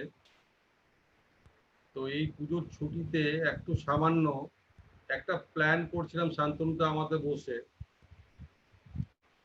যে অনেক দিন তো অনলাইন হলো, এবারে একদিন মাঝে আমরা যদি একটা অফলাইন মিটিং করি, যেখানে কিছু আমরা অ্যাস্ট্রোলজিক্যাল আলোচনা করব, কিছু আমাদের বিষয়ে একে অপরকে জানবো। তো এই বিষয়টাকে নিয়ে যদি আমরা এগোই, মানে আমাদের প্ল্যানটা আপনাদেরকে আগে আপনাদের সামনে বলি। আমাকে শোনা যাচ্ছে তো? হ্যালো, হ্যাঁ হ্যাঁ স্যার শুনতে পাচ্ছি, হ্যাঁ ঠিক শুনে আছে, যাচ্ছে স্যার। ওকে ওকে। তাহলে মানে প্ল্যানটা বলি হচ্ছে যে আমরা যেটা প্ল্যান করছি এখনো ফাইনাল নয়, আপনাদের অপিনিয়নের উপর ডিপেন্ড করছে সেটা ফাইনালাইজ হবে কিনা। তো যেটা আমরা করছি যে আগামী অক্টোবর মাসে একটা ইয়ে করব আর কি, গ্রুপ অনুযায়ী আপনাদেরকে ডাকবো আমরা। এই গ্রুপটা হবে মোটামুটি 15 জনের একটা গ্রুপ, একটা ব্যাচ হবে 15 জনের, 15 পিপল, বিভিন্ন ব্যাচ থেকে আসবে। তো এটা হয়তো একদিন দুটো সেশন নিতে পারবো, পরে আরেকদিন করে দুটো সেশন নেবো, এইভাবে ব্যাপারটা করবো আর কি। 2 ঘন্টার একটা সেশন নেব। এই সেশনে আমরা কিছু আমরা অ্যাস্ট্রোলজিক্যাল ডিসকাশন করব, কিছু পার্সোনাল ডিসকাশন মিনস আমাদের একে অপরের পরিচয়টা হবে। এইসব নিয়ে 2 ঘন্টা কাটাবো আর কি একটা ব্যাচের সাথে। তো এটা হবে মেনলি, ভেন্যুটা হচ্ছে আমাদের যেটা হেড অফিস দমদমে, দমদম ক্যান্টনমেন্টে বান্ধবনগরে, সেখানে। তো এই জায়গাটাতে আমরা একটা চিন্তা ভাবনার মধ্যে আছি, 2 আওয়ার্সের ইয়ে করব, এবং এটা একটা ছোট্ট ওয়ার্কশপ টাইপ বলতে পারেন, টাইপ অফ ওয়ার্কশপ। এখানেও কিছু টপিক হয়তো আমরা ঠিক করে নেব শান্তনু তো আমাদের বসে, যে কোন টপিক নিয়ে আলোচনা করব একটু, সেটা যাতে করে আপনাদের যে আসবেন অন্তত কিছু শিখে যাবেন। তো সেই জন্য একটা কিছু ডিসকাশন তো অবশ্যই থাকবে। সাথে সাথেই আমরা এখানে একটা ছোট্ট জিনিস করব সাথে, যে একটা পার্টিসিপেশন সার্টিফিকেটের ব্যবস্থা হয়তো এখান থেকে আমরা করতে পারবো। প্রত্যেকের জন্য একটা পার্টিসিপেশন সার্টিফিকেট আমরা দিতে দেবো। তো এই জিনিসগুলো করবো। এবারে টপিকটা কি হবে না হবে, ডেট কখন হবে, ভেন্যুটা তো ফিক্স, কিন্তু ডেটটা কখন হবে, আপনাদের শিডিউলটা কখন পড়বে, এটা ডিপেন্ড করছে আমাদের কাছে কতজনের নাম আসছে তার উপরে। আপনারা একটা কাজ করবেন, যারা এটাতে এগ্রি আপনাদের গ্রুপে, তারা আপনাদের গ্রুপটাতে লিখে নিজের নামটা লিখে পাঠাবেন যে আপনি এটাতে পার্টিসিপেট করতে রাজি আছেন। তো যদি আমরা সেই ধরনের ইয়েটা রেসপন্সটা পাই, তাহলে এই প্রোগ্রামটা হয়তো করব। মানে সেই রেসপন্স, মানে আপনাদের গ্রুপ থেকে রেসপন্স, এরকম আমাদের বিভিন্ন ডিফারেন্ট গ্রুপস রয়েছে, সেটা কেপি বেদিক বিভিন্ন রকম গ্রুপ রয়েছে, সেখান থেকে আমরা করে আসবো। এই হচ্ছে ব্যাপার এটা নিয়ে। আর নভেম্বর মাসে তো আমাদের আরো কিছু নতুন প্ল্যান আসছে। নতুন প্ল্যানের মধ্যে যেমন একটা আগেই অ্যানাউন্স করেছি যে 10 ঘন্টার একটা রেমিডিয়াল ক্লাস হবে। এছাড়া আমরা একদম বিগিনার্সদের জন্য বিশেষত আমরা এম করছি, অনেকেই আমাদেরকে যে ইয়েটা করে আপনারা শুনেছেন, যে পুরোহিতরা আমাদেরকে বারবার রিকোয়েস্ট করে, তাদের জন্য একটা 3 মান্থের একটা শর্ট টার্ম কোর্স নিয়ে আসছি, সেটাও নভেম্বর মাসে হবে। এছাড়া আমাদের নেক্সট ইয়েতে যেমন আমাদের ক্লাসগুলো চলে, এই ক্লাসগুলো যেমন ধরুন অ্যাডভান্স লেভেলের ডিভিশনাল চার্ট, আমাদের পল্লব প্রায় ডিভিশনাল চার্ট নিয়ে কোশ্চেন করে। পল্লব হয়তো একটু পড়াশোনা করেছে, মানে এইটা অনেকদিন ধরে যুক্ত অ্যাস্ট্রোলজির সাথে। তো বিভিন্ন ডিভিশনাল চার্ট নিয়ে আমার সঙ্গে পার্সোনাল কথাও বলে, আবার ক্লাসও নয়নাকে, যখন নয়না ক্লাস নেয় নয়নাকে বলে। তো এই ধরনের ডিভিশনাল চার্ট নিয়েও আমাদের ক্লাসে চলেই আসছে, এটাও চলে। সুতরাং এগুলো আপনাদের পরে পরে আসবে। এই জিনিসগুলো আমাদের মানে it's an ongoing process actually, এই প্রসেসটা চলবে। এর সাথে আরেকটা কথা বলি, পল্লব একটা, মানে এটা হয়তো আপনারা অনেকেই জানেন না, সেটা হচ্ছে পল্লব একটা, আমি এখানে মাঝে মাঝে অনেক ডিসকাশন হতো এই গ্রুপের মধ্যে, আপনারা দেখেছেন। এবং সেক্ষেত্রে গ্রুপে ডিসকাশন হলে যে অসুবিধাটা হতো, কিছু সুবিধা হতো সবাই হয়তো জানতে পারতেন, কিন্তু কিছু অসুবিধা হতো আমরা গ্রুপে যখন কোনো মেসেজ দিই বা কোনো নোটিশ দিই, এত বেশি ডিসকাশন হতো, এত বেশি কমেন্ট আসতো, সেই নোটিশটা হারিয়ে যেত, অনেকে চোখে পড়তো না। এই ড্রব্যাকটাকে কাটানোর জন্য আমরা একটা কাজ করেছিলাম, আমি পল্লবকে বলেছিলাম তুমি একটা ডিসকাশন গ্রুপ করো, এবং ডিসকাশন গ্রুপ পল্লব ফর্ম অলরেডি করেছে, অনেকদিন হয়ে গেল, এবং সেখানে আমাকেও ইনক্লুড করে রেখেছে। মাঝে মাঝে আমরা আমি আমার মতো করে ইনপুট কিছু দেওয়ার চেষ্টা করি যতটুকু সময় পাই, বা পল্লব ওরা, সুবোধ বাবু আছেন, আরো 2-3 জন আছেন, তো সেখানে সংখ্যাটা খুব বেশি নেই। তো আপনারা যদি চান, মনে করেন যে ওই ডিসকাশন গ্রুপে ঢুকবেন অ্যাস্ট্রোলজিক্যাল ডিসকাস করার জন্য, মানে বিভিন্ন টপিক নিয়ে, তাহলে কিন্তু আপনারা ওই গ্রুপে আসতে পারেন। ওই গ্রুপটা কিন্তু ভালো, মাঝে মাঝেই এরা সব আলোচনা যেগুলো করে আমি মাঝে মাঝে গ্রুপটাকে ফলো করি। আমি ওখানে লেখাটাকে খুব কম দিই, চেষ্টা করি যতটুকু সম্ভব দেওয়ার, কিন্তু সময় হয়তো ওঠে না বলে দিতে পারি না, বাট চেষ্টা করি কিছু পার্টিসিপেট করার ওখানে। তো আপনারা যদি মনে করেন তাহলে পল্লবকে একটু জিজ্ঞেস করতে পারেন ওই গ্রুপটার বিষয়ে, পল্লব আপনাদেরকে হেল্প করে দেবে এই বিষয়টাতে, এবং সেই গ্রুপটাতে ঢুকতে পারেন, কারণ ওইটা গ্রুপ ডিসকাশন যদি আপনারা নিজেদের মধ্যে করেন, সেটা যদি আমরা কেউ নাও থাকি তাহলেও চলবে, নিজেদের মধ্যে গ্রুপ ডিসকাশন করলেও কিন্তু খারাপ হয় না। কারণ আমরা যখন পড়েছি তখনও আমরা গ্রুপ ডিসকাশন করতাম, তখন হয়তো আমরা অনলাইন করতাম না, অফলাইন এক জায়গায় বসে করতাম, এখন আপনারা অনলাইনে করবেন, ডিফারেন্সটা হচ্ছে এইটুকু। যাই হোক, এই কথাগুলো বললাম। এবার আপনাদের যদি কিছু ভিউজ থাকে, পার্টিকুলারলি আমাদের যে প্রোগ্রামটা কথা বললাম, একটা অফলাইন প্রোগ্রাম, ছোট্ট ওয়ার্কশপ, এইটাকে নিয়ে আপনাদের যদি কোনো ভিউ থাকে, কোনো কিছু বলার থাকে, আপনারা বলতে পারেন, তারপরে আমরা আস্তে আস্তে এন্ডের দিকে যাবো আর কি। 1 by 1 যদি কারো কিছু বলার থাকে বলুন।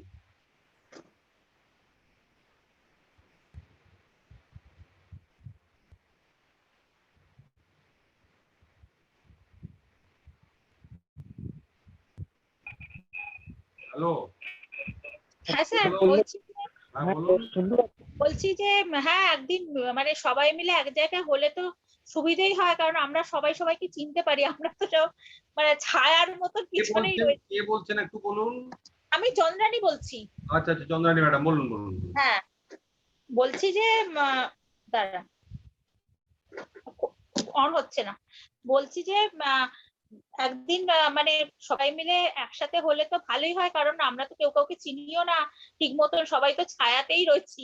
তো ওটা একটা খুব দরকার যে মানে কোথায় আপনাদের সবাইকে সামনে পেলাম, আলোচনা হলো, ওটা তো খুবই ভালো হয়। ওটা আমি ভেবেওছিলাম একদিন আপনাদের বলবো যে খুব ভালো হয়, কিন্তু ব্যাপারটা হচ্ছে আমি তো রাস্তাঘাট তেমন চিনি না।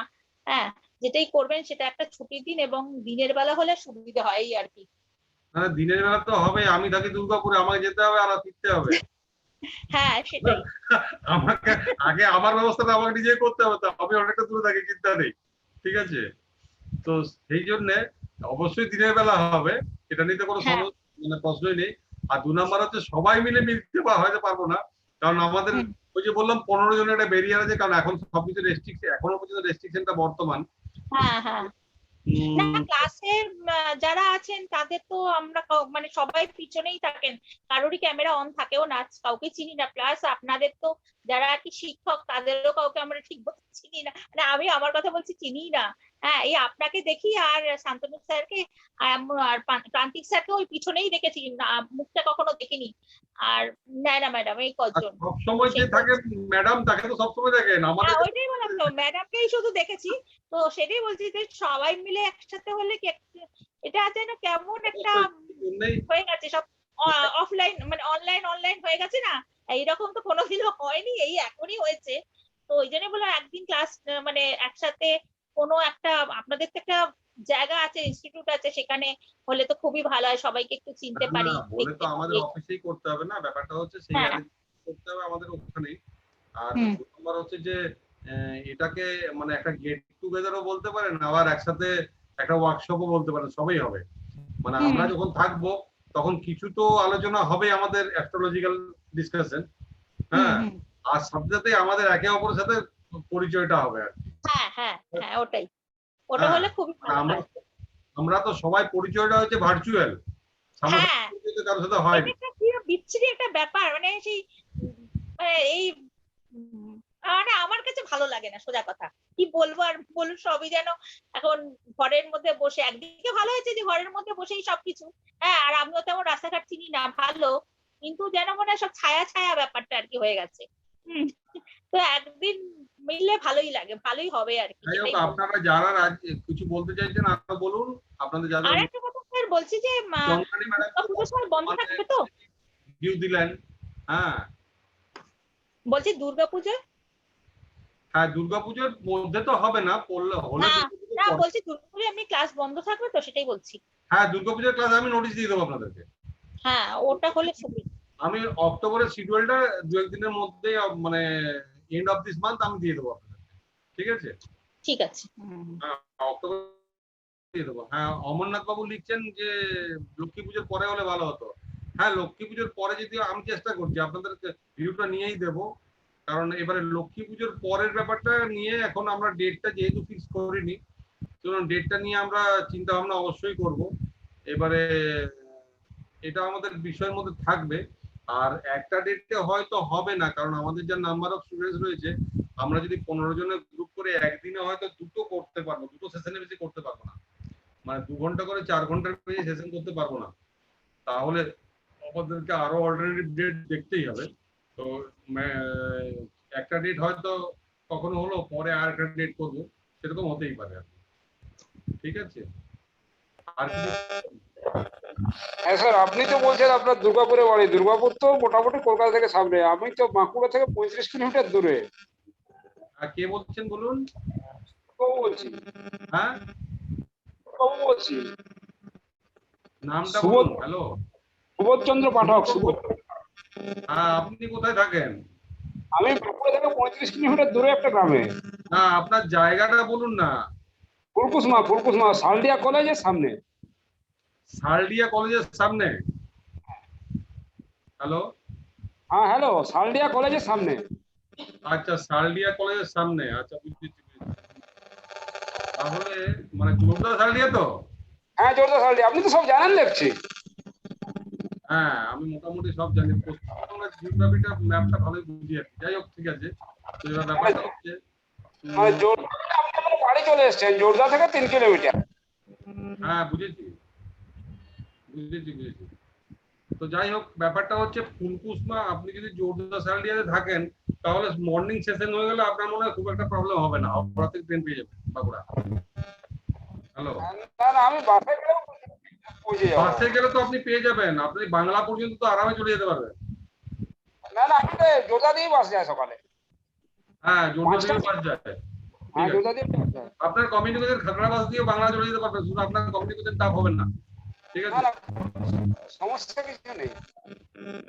হ্যাঁ আর এটা সব প্রয়োজন আছে, আপনাদের সাথে আলোচনা হবে, দেখা হবে। হ্যাঁ হ্যাঁ হ্যাঁ, এটা প্রয়োজন আছে। ঠিক ঠিক ঠিক ঠিক আছে। আর কেউ কিছু?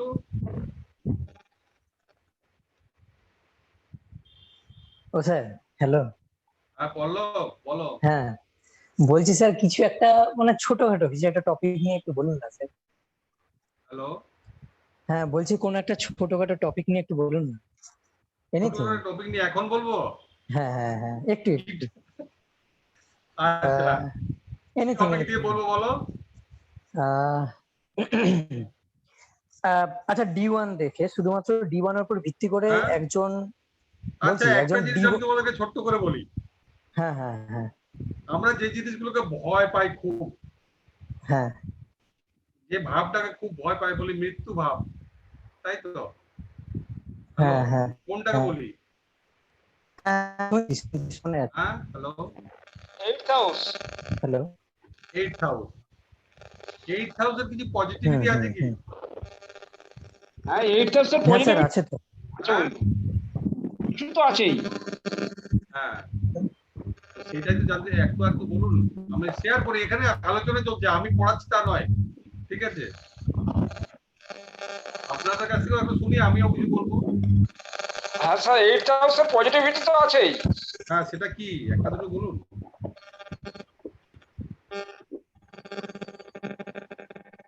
এই 8000 ধরুন স্যার, হিডেন ট্রেজার হঠাৎ যেগুলো, ধন প্রাপ্তি, হিডেন ট্রেজার যেগুলো, লুকোনো ধন সম্পত্তি, এগুলো তো হঠাৎ আছেই। ধন প্রাপ্তি, গুপ্ত শত্রুটা সামনে এসে যায়, এগুলো।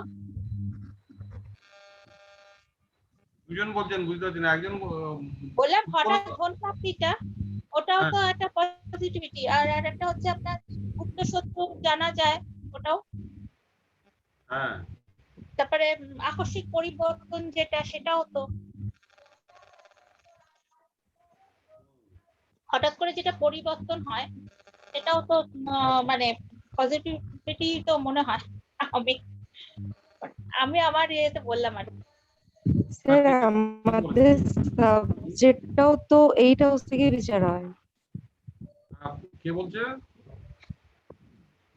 Hello, sir Soumita. হ্যাঁ হ্যাঁ, বল সৌমিতা, বল। স্যার আমাদের সাবজেক্টটাও তো 8 হাউস থেকে বিচার হবে। একটু জোরে, আমি আওয়াজটা শুনতে পাচ্ছি না, একটু আওয়াজটা লাউড করলে ভালো হয়। স্যার আমাদের সাবজেক্টটাও তো 8 হাউস থেকে বিচার হবে। হ্যাঁ, আমাদের সাবজেক্টটাও 8000 থেকে বুঝা দেবো, অর্থাৎ গুপ্তবিদ্যা, তাই তো? এছাড়া যে কোনো হিডেন ট্রেজার, হিডেন ট্রেজার মানে যেসব ধন সম্পত্তি গুলো লুকিয়ে আছে, অর্থাৎ মাটির নিচে জিনিস, ধরো অনেক কিছু কয়লা খনি আছে কিংবা কোথাও গুপ্ত ধন আছে, সবগুলোই কিন্তু এই 8000 থেকে বিচার করা হয়। 8000 এর মজা হচ্ছে 8000 যেসব 8000 কিছু পাওনা আছে। আমরা অ্যাস্ট্রোলজিক্যালি বলি যে 1 থেকে 10 পর্যন্ত, অর্থাৎ ফার্স্ট হাউস থেকে 10th হাউস পর্যন্ত কিছু না কিছু ওখান থেকে আমরা গেইন করি, বিভিন্ন ভাব থেকে বিভিন্ন জিনিস।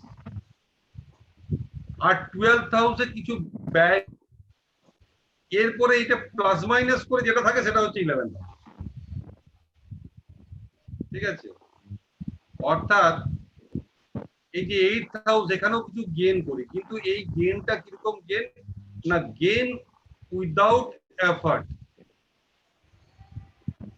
আমার চেষ্টা খুব একটা থাকে না সেখানে, কিন্তু আমার গেইনটা হয়ে যায়। যেমন একটা এক্সাম্পল হিসেবে বলছি, আমরা ধরুন আমাদের একটা জমি আছে, সেই জমিতে আমি জানি না যে মাটির নিচে সেখানে অন্য কোনো মেটাল আছে, যে মেটালটা হয়তো খুব দামি। গভর্নমেন্ট হয়তো সেটাকে একটা ইয়ে করে বের করলো যে হ্যাঁ এই জায়গায় এখানে এরকম একটা জিনিস পাওয়া গেছে, এবং সেটা গভর্নমেন্ট অ্যাকুয়ার করলো। এই যে অ্যাকুয়ার করলো, এই অ্যাকুয়ার করার পরে আমাকে কি করলো না, ওইটার জন্য, ওই জমিটার জন্য গভর্নমেন্ট আমাকে কম্পেনসেট করলো, মানে একটা টাকা দিল, অর্থ মূল্য একটা ঠিক করলো গভর্নমেন্ট রেট অনুযায়ী, আমাকে একটা টাকা দিল। কিন্তু কি লস হলো আমার থেকে, জমিটা আমার থেকে চলে গেল। কিন্তু ওইটাকে বের করার জন্য আমার কোনো এফর্ট ছিল না, আমি জানতামও না যে মাটির নিচেটা কিছু আছে।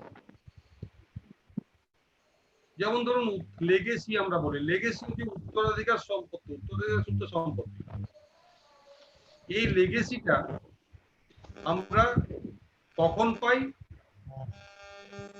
আমার পৈতৃক সম্পত্তির অধিকারটা তখনই আসে যখন আমার পিতা বা মাতা জীবিত না থাকে। বলছি স্যার খুব সাউন্ডের না প্রবলেম হচ্ছে। ততক্ষণ পর্যন্ত কিন্তু লোকের কাছে সেই সম্পত্তিটা থাকে। লেগেসি, উত্তরাধিকার সম্পত্তি। এটা কারো এটা অন আছে, একটু মিউট করে নিন। হ্যালো,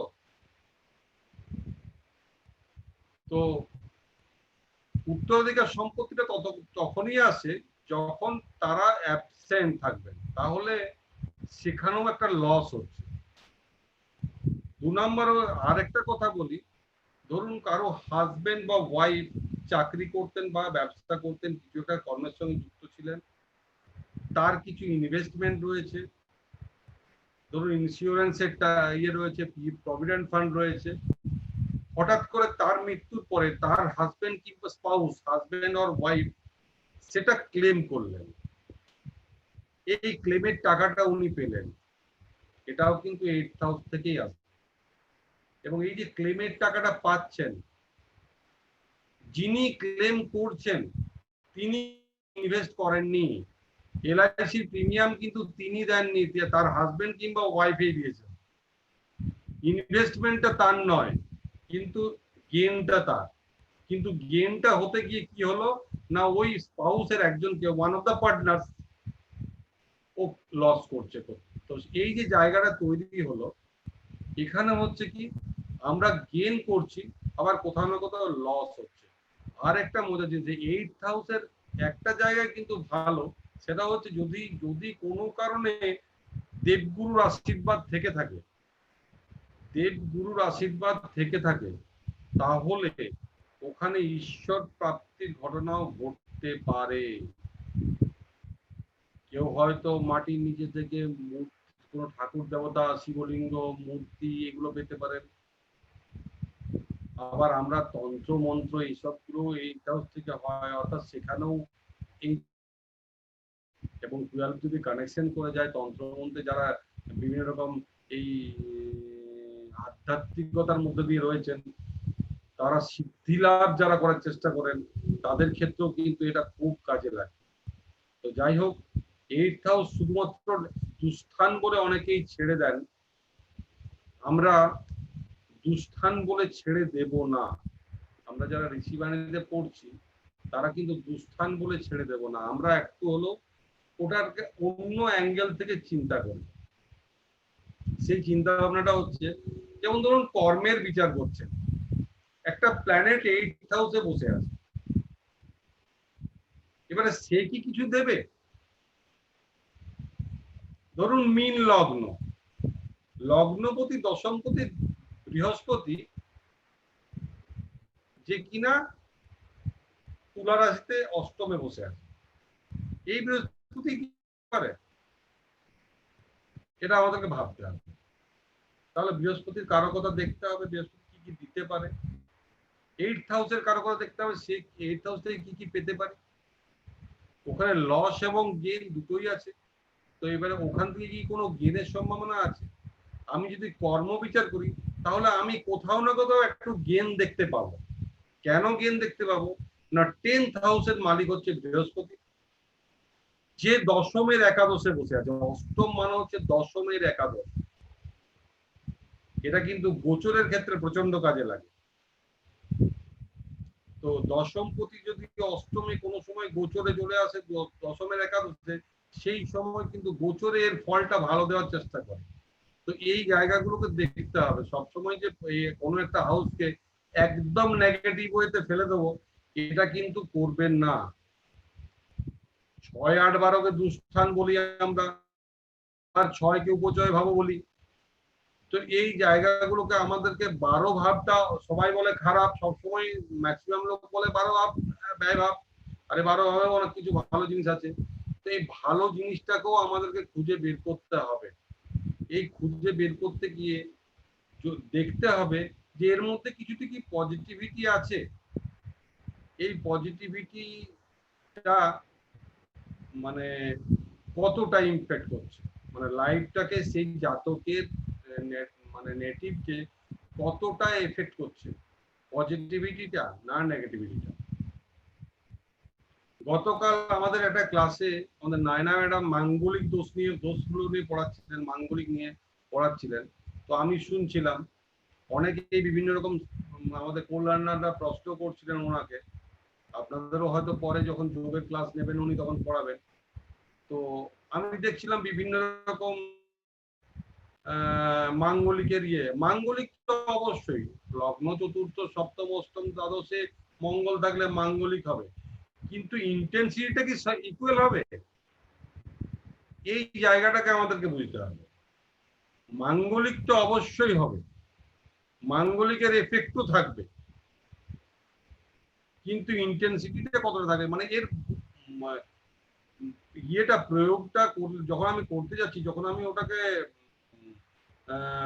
প্রেডিক্টিভ পার্টে নিয়ে যাচ্ছি, তার ক্ষমতাটাও তো আমাকে দেখতে হবে যে সে কতটা আমি যদি মাঙ্গলিকটাকে ক্ষতিকারক বলে ধরে নিই, তাহলে সে কোনটাতে কতটা ক্ষতি করতে পারে। তো এইগুলোকে আমাদেরকে বিচার করতে হবে। আর একটা জিনিস আমি ছোট্ট বলে শান্তনুর কাছে চলে যাবো, কারণ 9:45 হতে চলছে। হ্যাঁ, আমরা নবাংশ বিচার করি। নবাংশতে আমরা জানি এখনো যদিও নবাংশের নয়, তো পল্লব মাঝে মাঝে বলে আমি আজকে নবাংশ নিয়ে একটু কথা বলছি। জাস্ট নবাংশের সাথে একটু তন্ত্র মন্ত্রটাকে জোড়ার চেষ্টা করছে।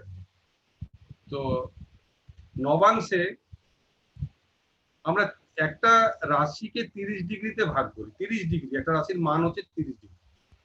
তো নবাংশে যদি আমরা করি, তাহলে নবাংশে 30টাকে যদি ইকুয়ালি ডিভাইড 9 করি, তাহলে 3 ডিগ্রি 20 মিনিট করে আসছে। এই যে 3 ডিগ্রি 20 মিনিট করে আমাদের প্রত্যেকটা পদে ভাগ হয়ে, দেখবেন ওই 13 ডিগ্রি 20 মিনিটের যে একটা স্প্যান, যেমন মেষ রাশিতে হয়তো অশ্বিন নক্ষত্র 13 ডিগ্রি 20 মিনিট, ভরণী 13 ডিগ্রি 20 মিনিট, তারপর কৃত্তিকার আর 3 ডিগ্রি 20 মিনিট। তাহলে এখানে এই যে 13 ডিগ্রি 20 মিনিটটাকে 4টে পদে ভাগ করলাম, আবার পরের অশ্বিনী 4টে পদে ভাগ করলাম, ভরণীর 4টে পদে ভাগ করলাম, তাহলে 8টা হলো, আর কৃত্তিকার একটা থাকলো, তাহলে 9টা হলো। 9টা ভাগ করলাম। আমরা জেনারেলি যখন আমাদেরকে জব করতে বলা হয়, যদি কেউ মন্ত্র দেন আর কি, তো জব করতে বলা হয়, ম্যাক্সিমাম সময় দেখবেন 108টা জব করতে বলা হয়, বলে 108 বার জব করুন। এবারে আপনি ওই পদগুলোকে 12 × 9 করুন তো কত হচ্ছে দেখুন। ঠিক 9টা করে পদ হচ্ছে ওখানে প্রত্যেকটাতে, এবং ওখানে 12টা ভাব আছে আমাদের। 12 × 9 কত হচ্ছে? 108। তাই তো? এবং আপনারা ন্যাচারালি জানেন যে কোনো, এটা একটা ফর্মুলা বললাম, 108-এর পিছনে অনেকগুলো লজিক আছে, জাস্ট আমি একটা কোরিলেট করলাম নবাংশের সাথে। তো দেখবেন যে ম্যাক্সিমাম যারা এই ধরনের কোনো অ্যাডভাইস দিয়ে থাকেন, সেটা গুরু হতে পারেন, সেটা কোনো অ্যাস্ট্রোলজার হতে পারেন, সেটা কোনো তান্ত্রিক হতে পারেন, তারা যখন বিভিন্ন রকম অ্যাডভাইস গুলো আমাদেরকে দেন, তারা কোনো একটা মন্ত্র জপ করতে গেলে ম্যাক্সিমাম ক্ষেত্রে 108টা জপ দেন। তো এটার একটা গুরুত্ব রয়েছে। তো নবাংশের সাথে আমি কোরিলেট করলাম ব্যাপারটাকে। যাই হোক, এটা 12 × 9 মানে 108। যাই হোক, আজকে শেষ করবো, কারণ প্রায় 10টা বাজতে চলছে। শান্তনুর কাছে দিয়ে যাবো। সকলকে ধন্যবাদ। Thank you sir. Thank you sir. তাহলে আজকে আপনারা অনেক নতুন নতুন বিষয় জানলেন, আর হস্তরেখা নিয়ে সামান্য কিছু বিষয়, হস্তরেখা করতল বিদ্যা সম্পর্কে সামান্য আলোচনা হলো। আস্তে আস্তে আমরা এগোবো আরো গভীর আলোচনার দিকে, এবং আমরা চেষ্টা করব যে আপনাদের মধ্যকার যে জ্যোতিষ সত্তা সেইটাকে জাগিয়ে তুলবার। আমরা আপনাদেরকে যে বিরাট কিছু শেখাবো, বিশাল কিছু জ্ঞান দেবো, এরকম নয়, বরঞ্চ আপনাদের মধ্যের যে প্রেডিক্টিভ সেন্স সেইটাকে জাগিয়ে তুলবার আমরা চেষ্টা করব। তাহলে আজকে আমাদের আলোচনা এই পর্যন্তই। আপনারা ভালো থাকুন। আর পুজোর আগে বোধহয় ক্লাস হচ্ছে না, তাই না? একটা হচ্ছে, একটা হবে। তো আমার সঙ্গে বোধহয় আর আপনাদের পুজোর আগে দেখা হচ্ছে না, তাই সবাই খুব ভালো করে পুজো উপভোগ করুন। শুভ শারদিয়া সবাইকে। খুব খুব ভালো থাকুন, এনজয় করুন প্রত্যেকটা মোমেন্ট। সবাই ভালো থাকুন। না ভাই, একটা হ্যালো ভাই। হ্যাঁ, তো তোমার একটা ক্লাস আমাদেরকে এখানে পামিস্ট্রি দিতে হবে, সেটা হচ্ছে বিজয়া দশমীর পরে পরে, হয়তো ওই 17-18 সময়ে। ঠিক আছে? লক্ষ্মী পুজোর আগেই। সেটা তো বিজয়া দশমীর ক্লাস হবে, সেটা তো হ্যাঁ, শারদিয়ার ক্লাস হবে না। না বলছি পুজোর ওই অনেকেই বাবু লিখলেন যে লক্ষ্মী পুজোর আগে না করতে, কিন্তু লক্ষ্মী পুজোর পরে হলে অনেকটা দেরি হয়ে যাবে আর কি। ঠিক আছে? আচ্ছা, অনেকগুলো ক্লাস অফ হয়ে যাবে। হ্যাঁ হ্যাঁ, ঠিক আছে। তাহলে পুজোটা আপনারা সবাই ভালো করে কাটান। আর কালী পুজোর শুভেচ্ছা, কালী পুজোর আগে আগে আমি জানাবো। শুভেচ্ছা। হ্যাঁ, শারদীয়ার শুভেচ্ছা আপনাদেরকে জানাই। সবাই ভালো থাকুন। স্যার আপনিও ভালো থাকবেন। Good night.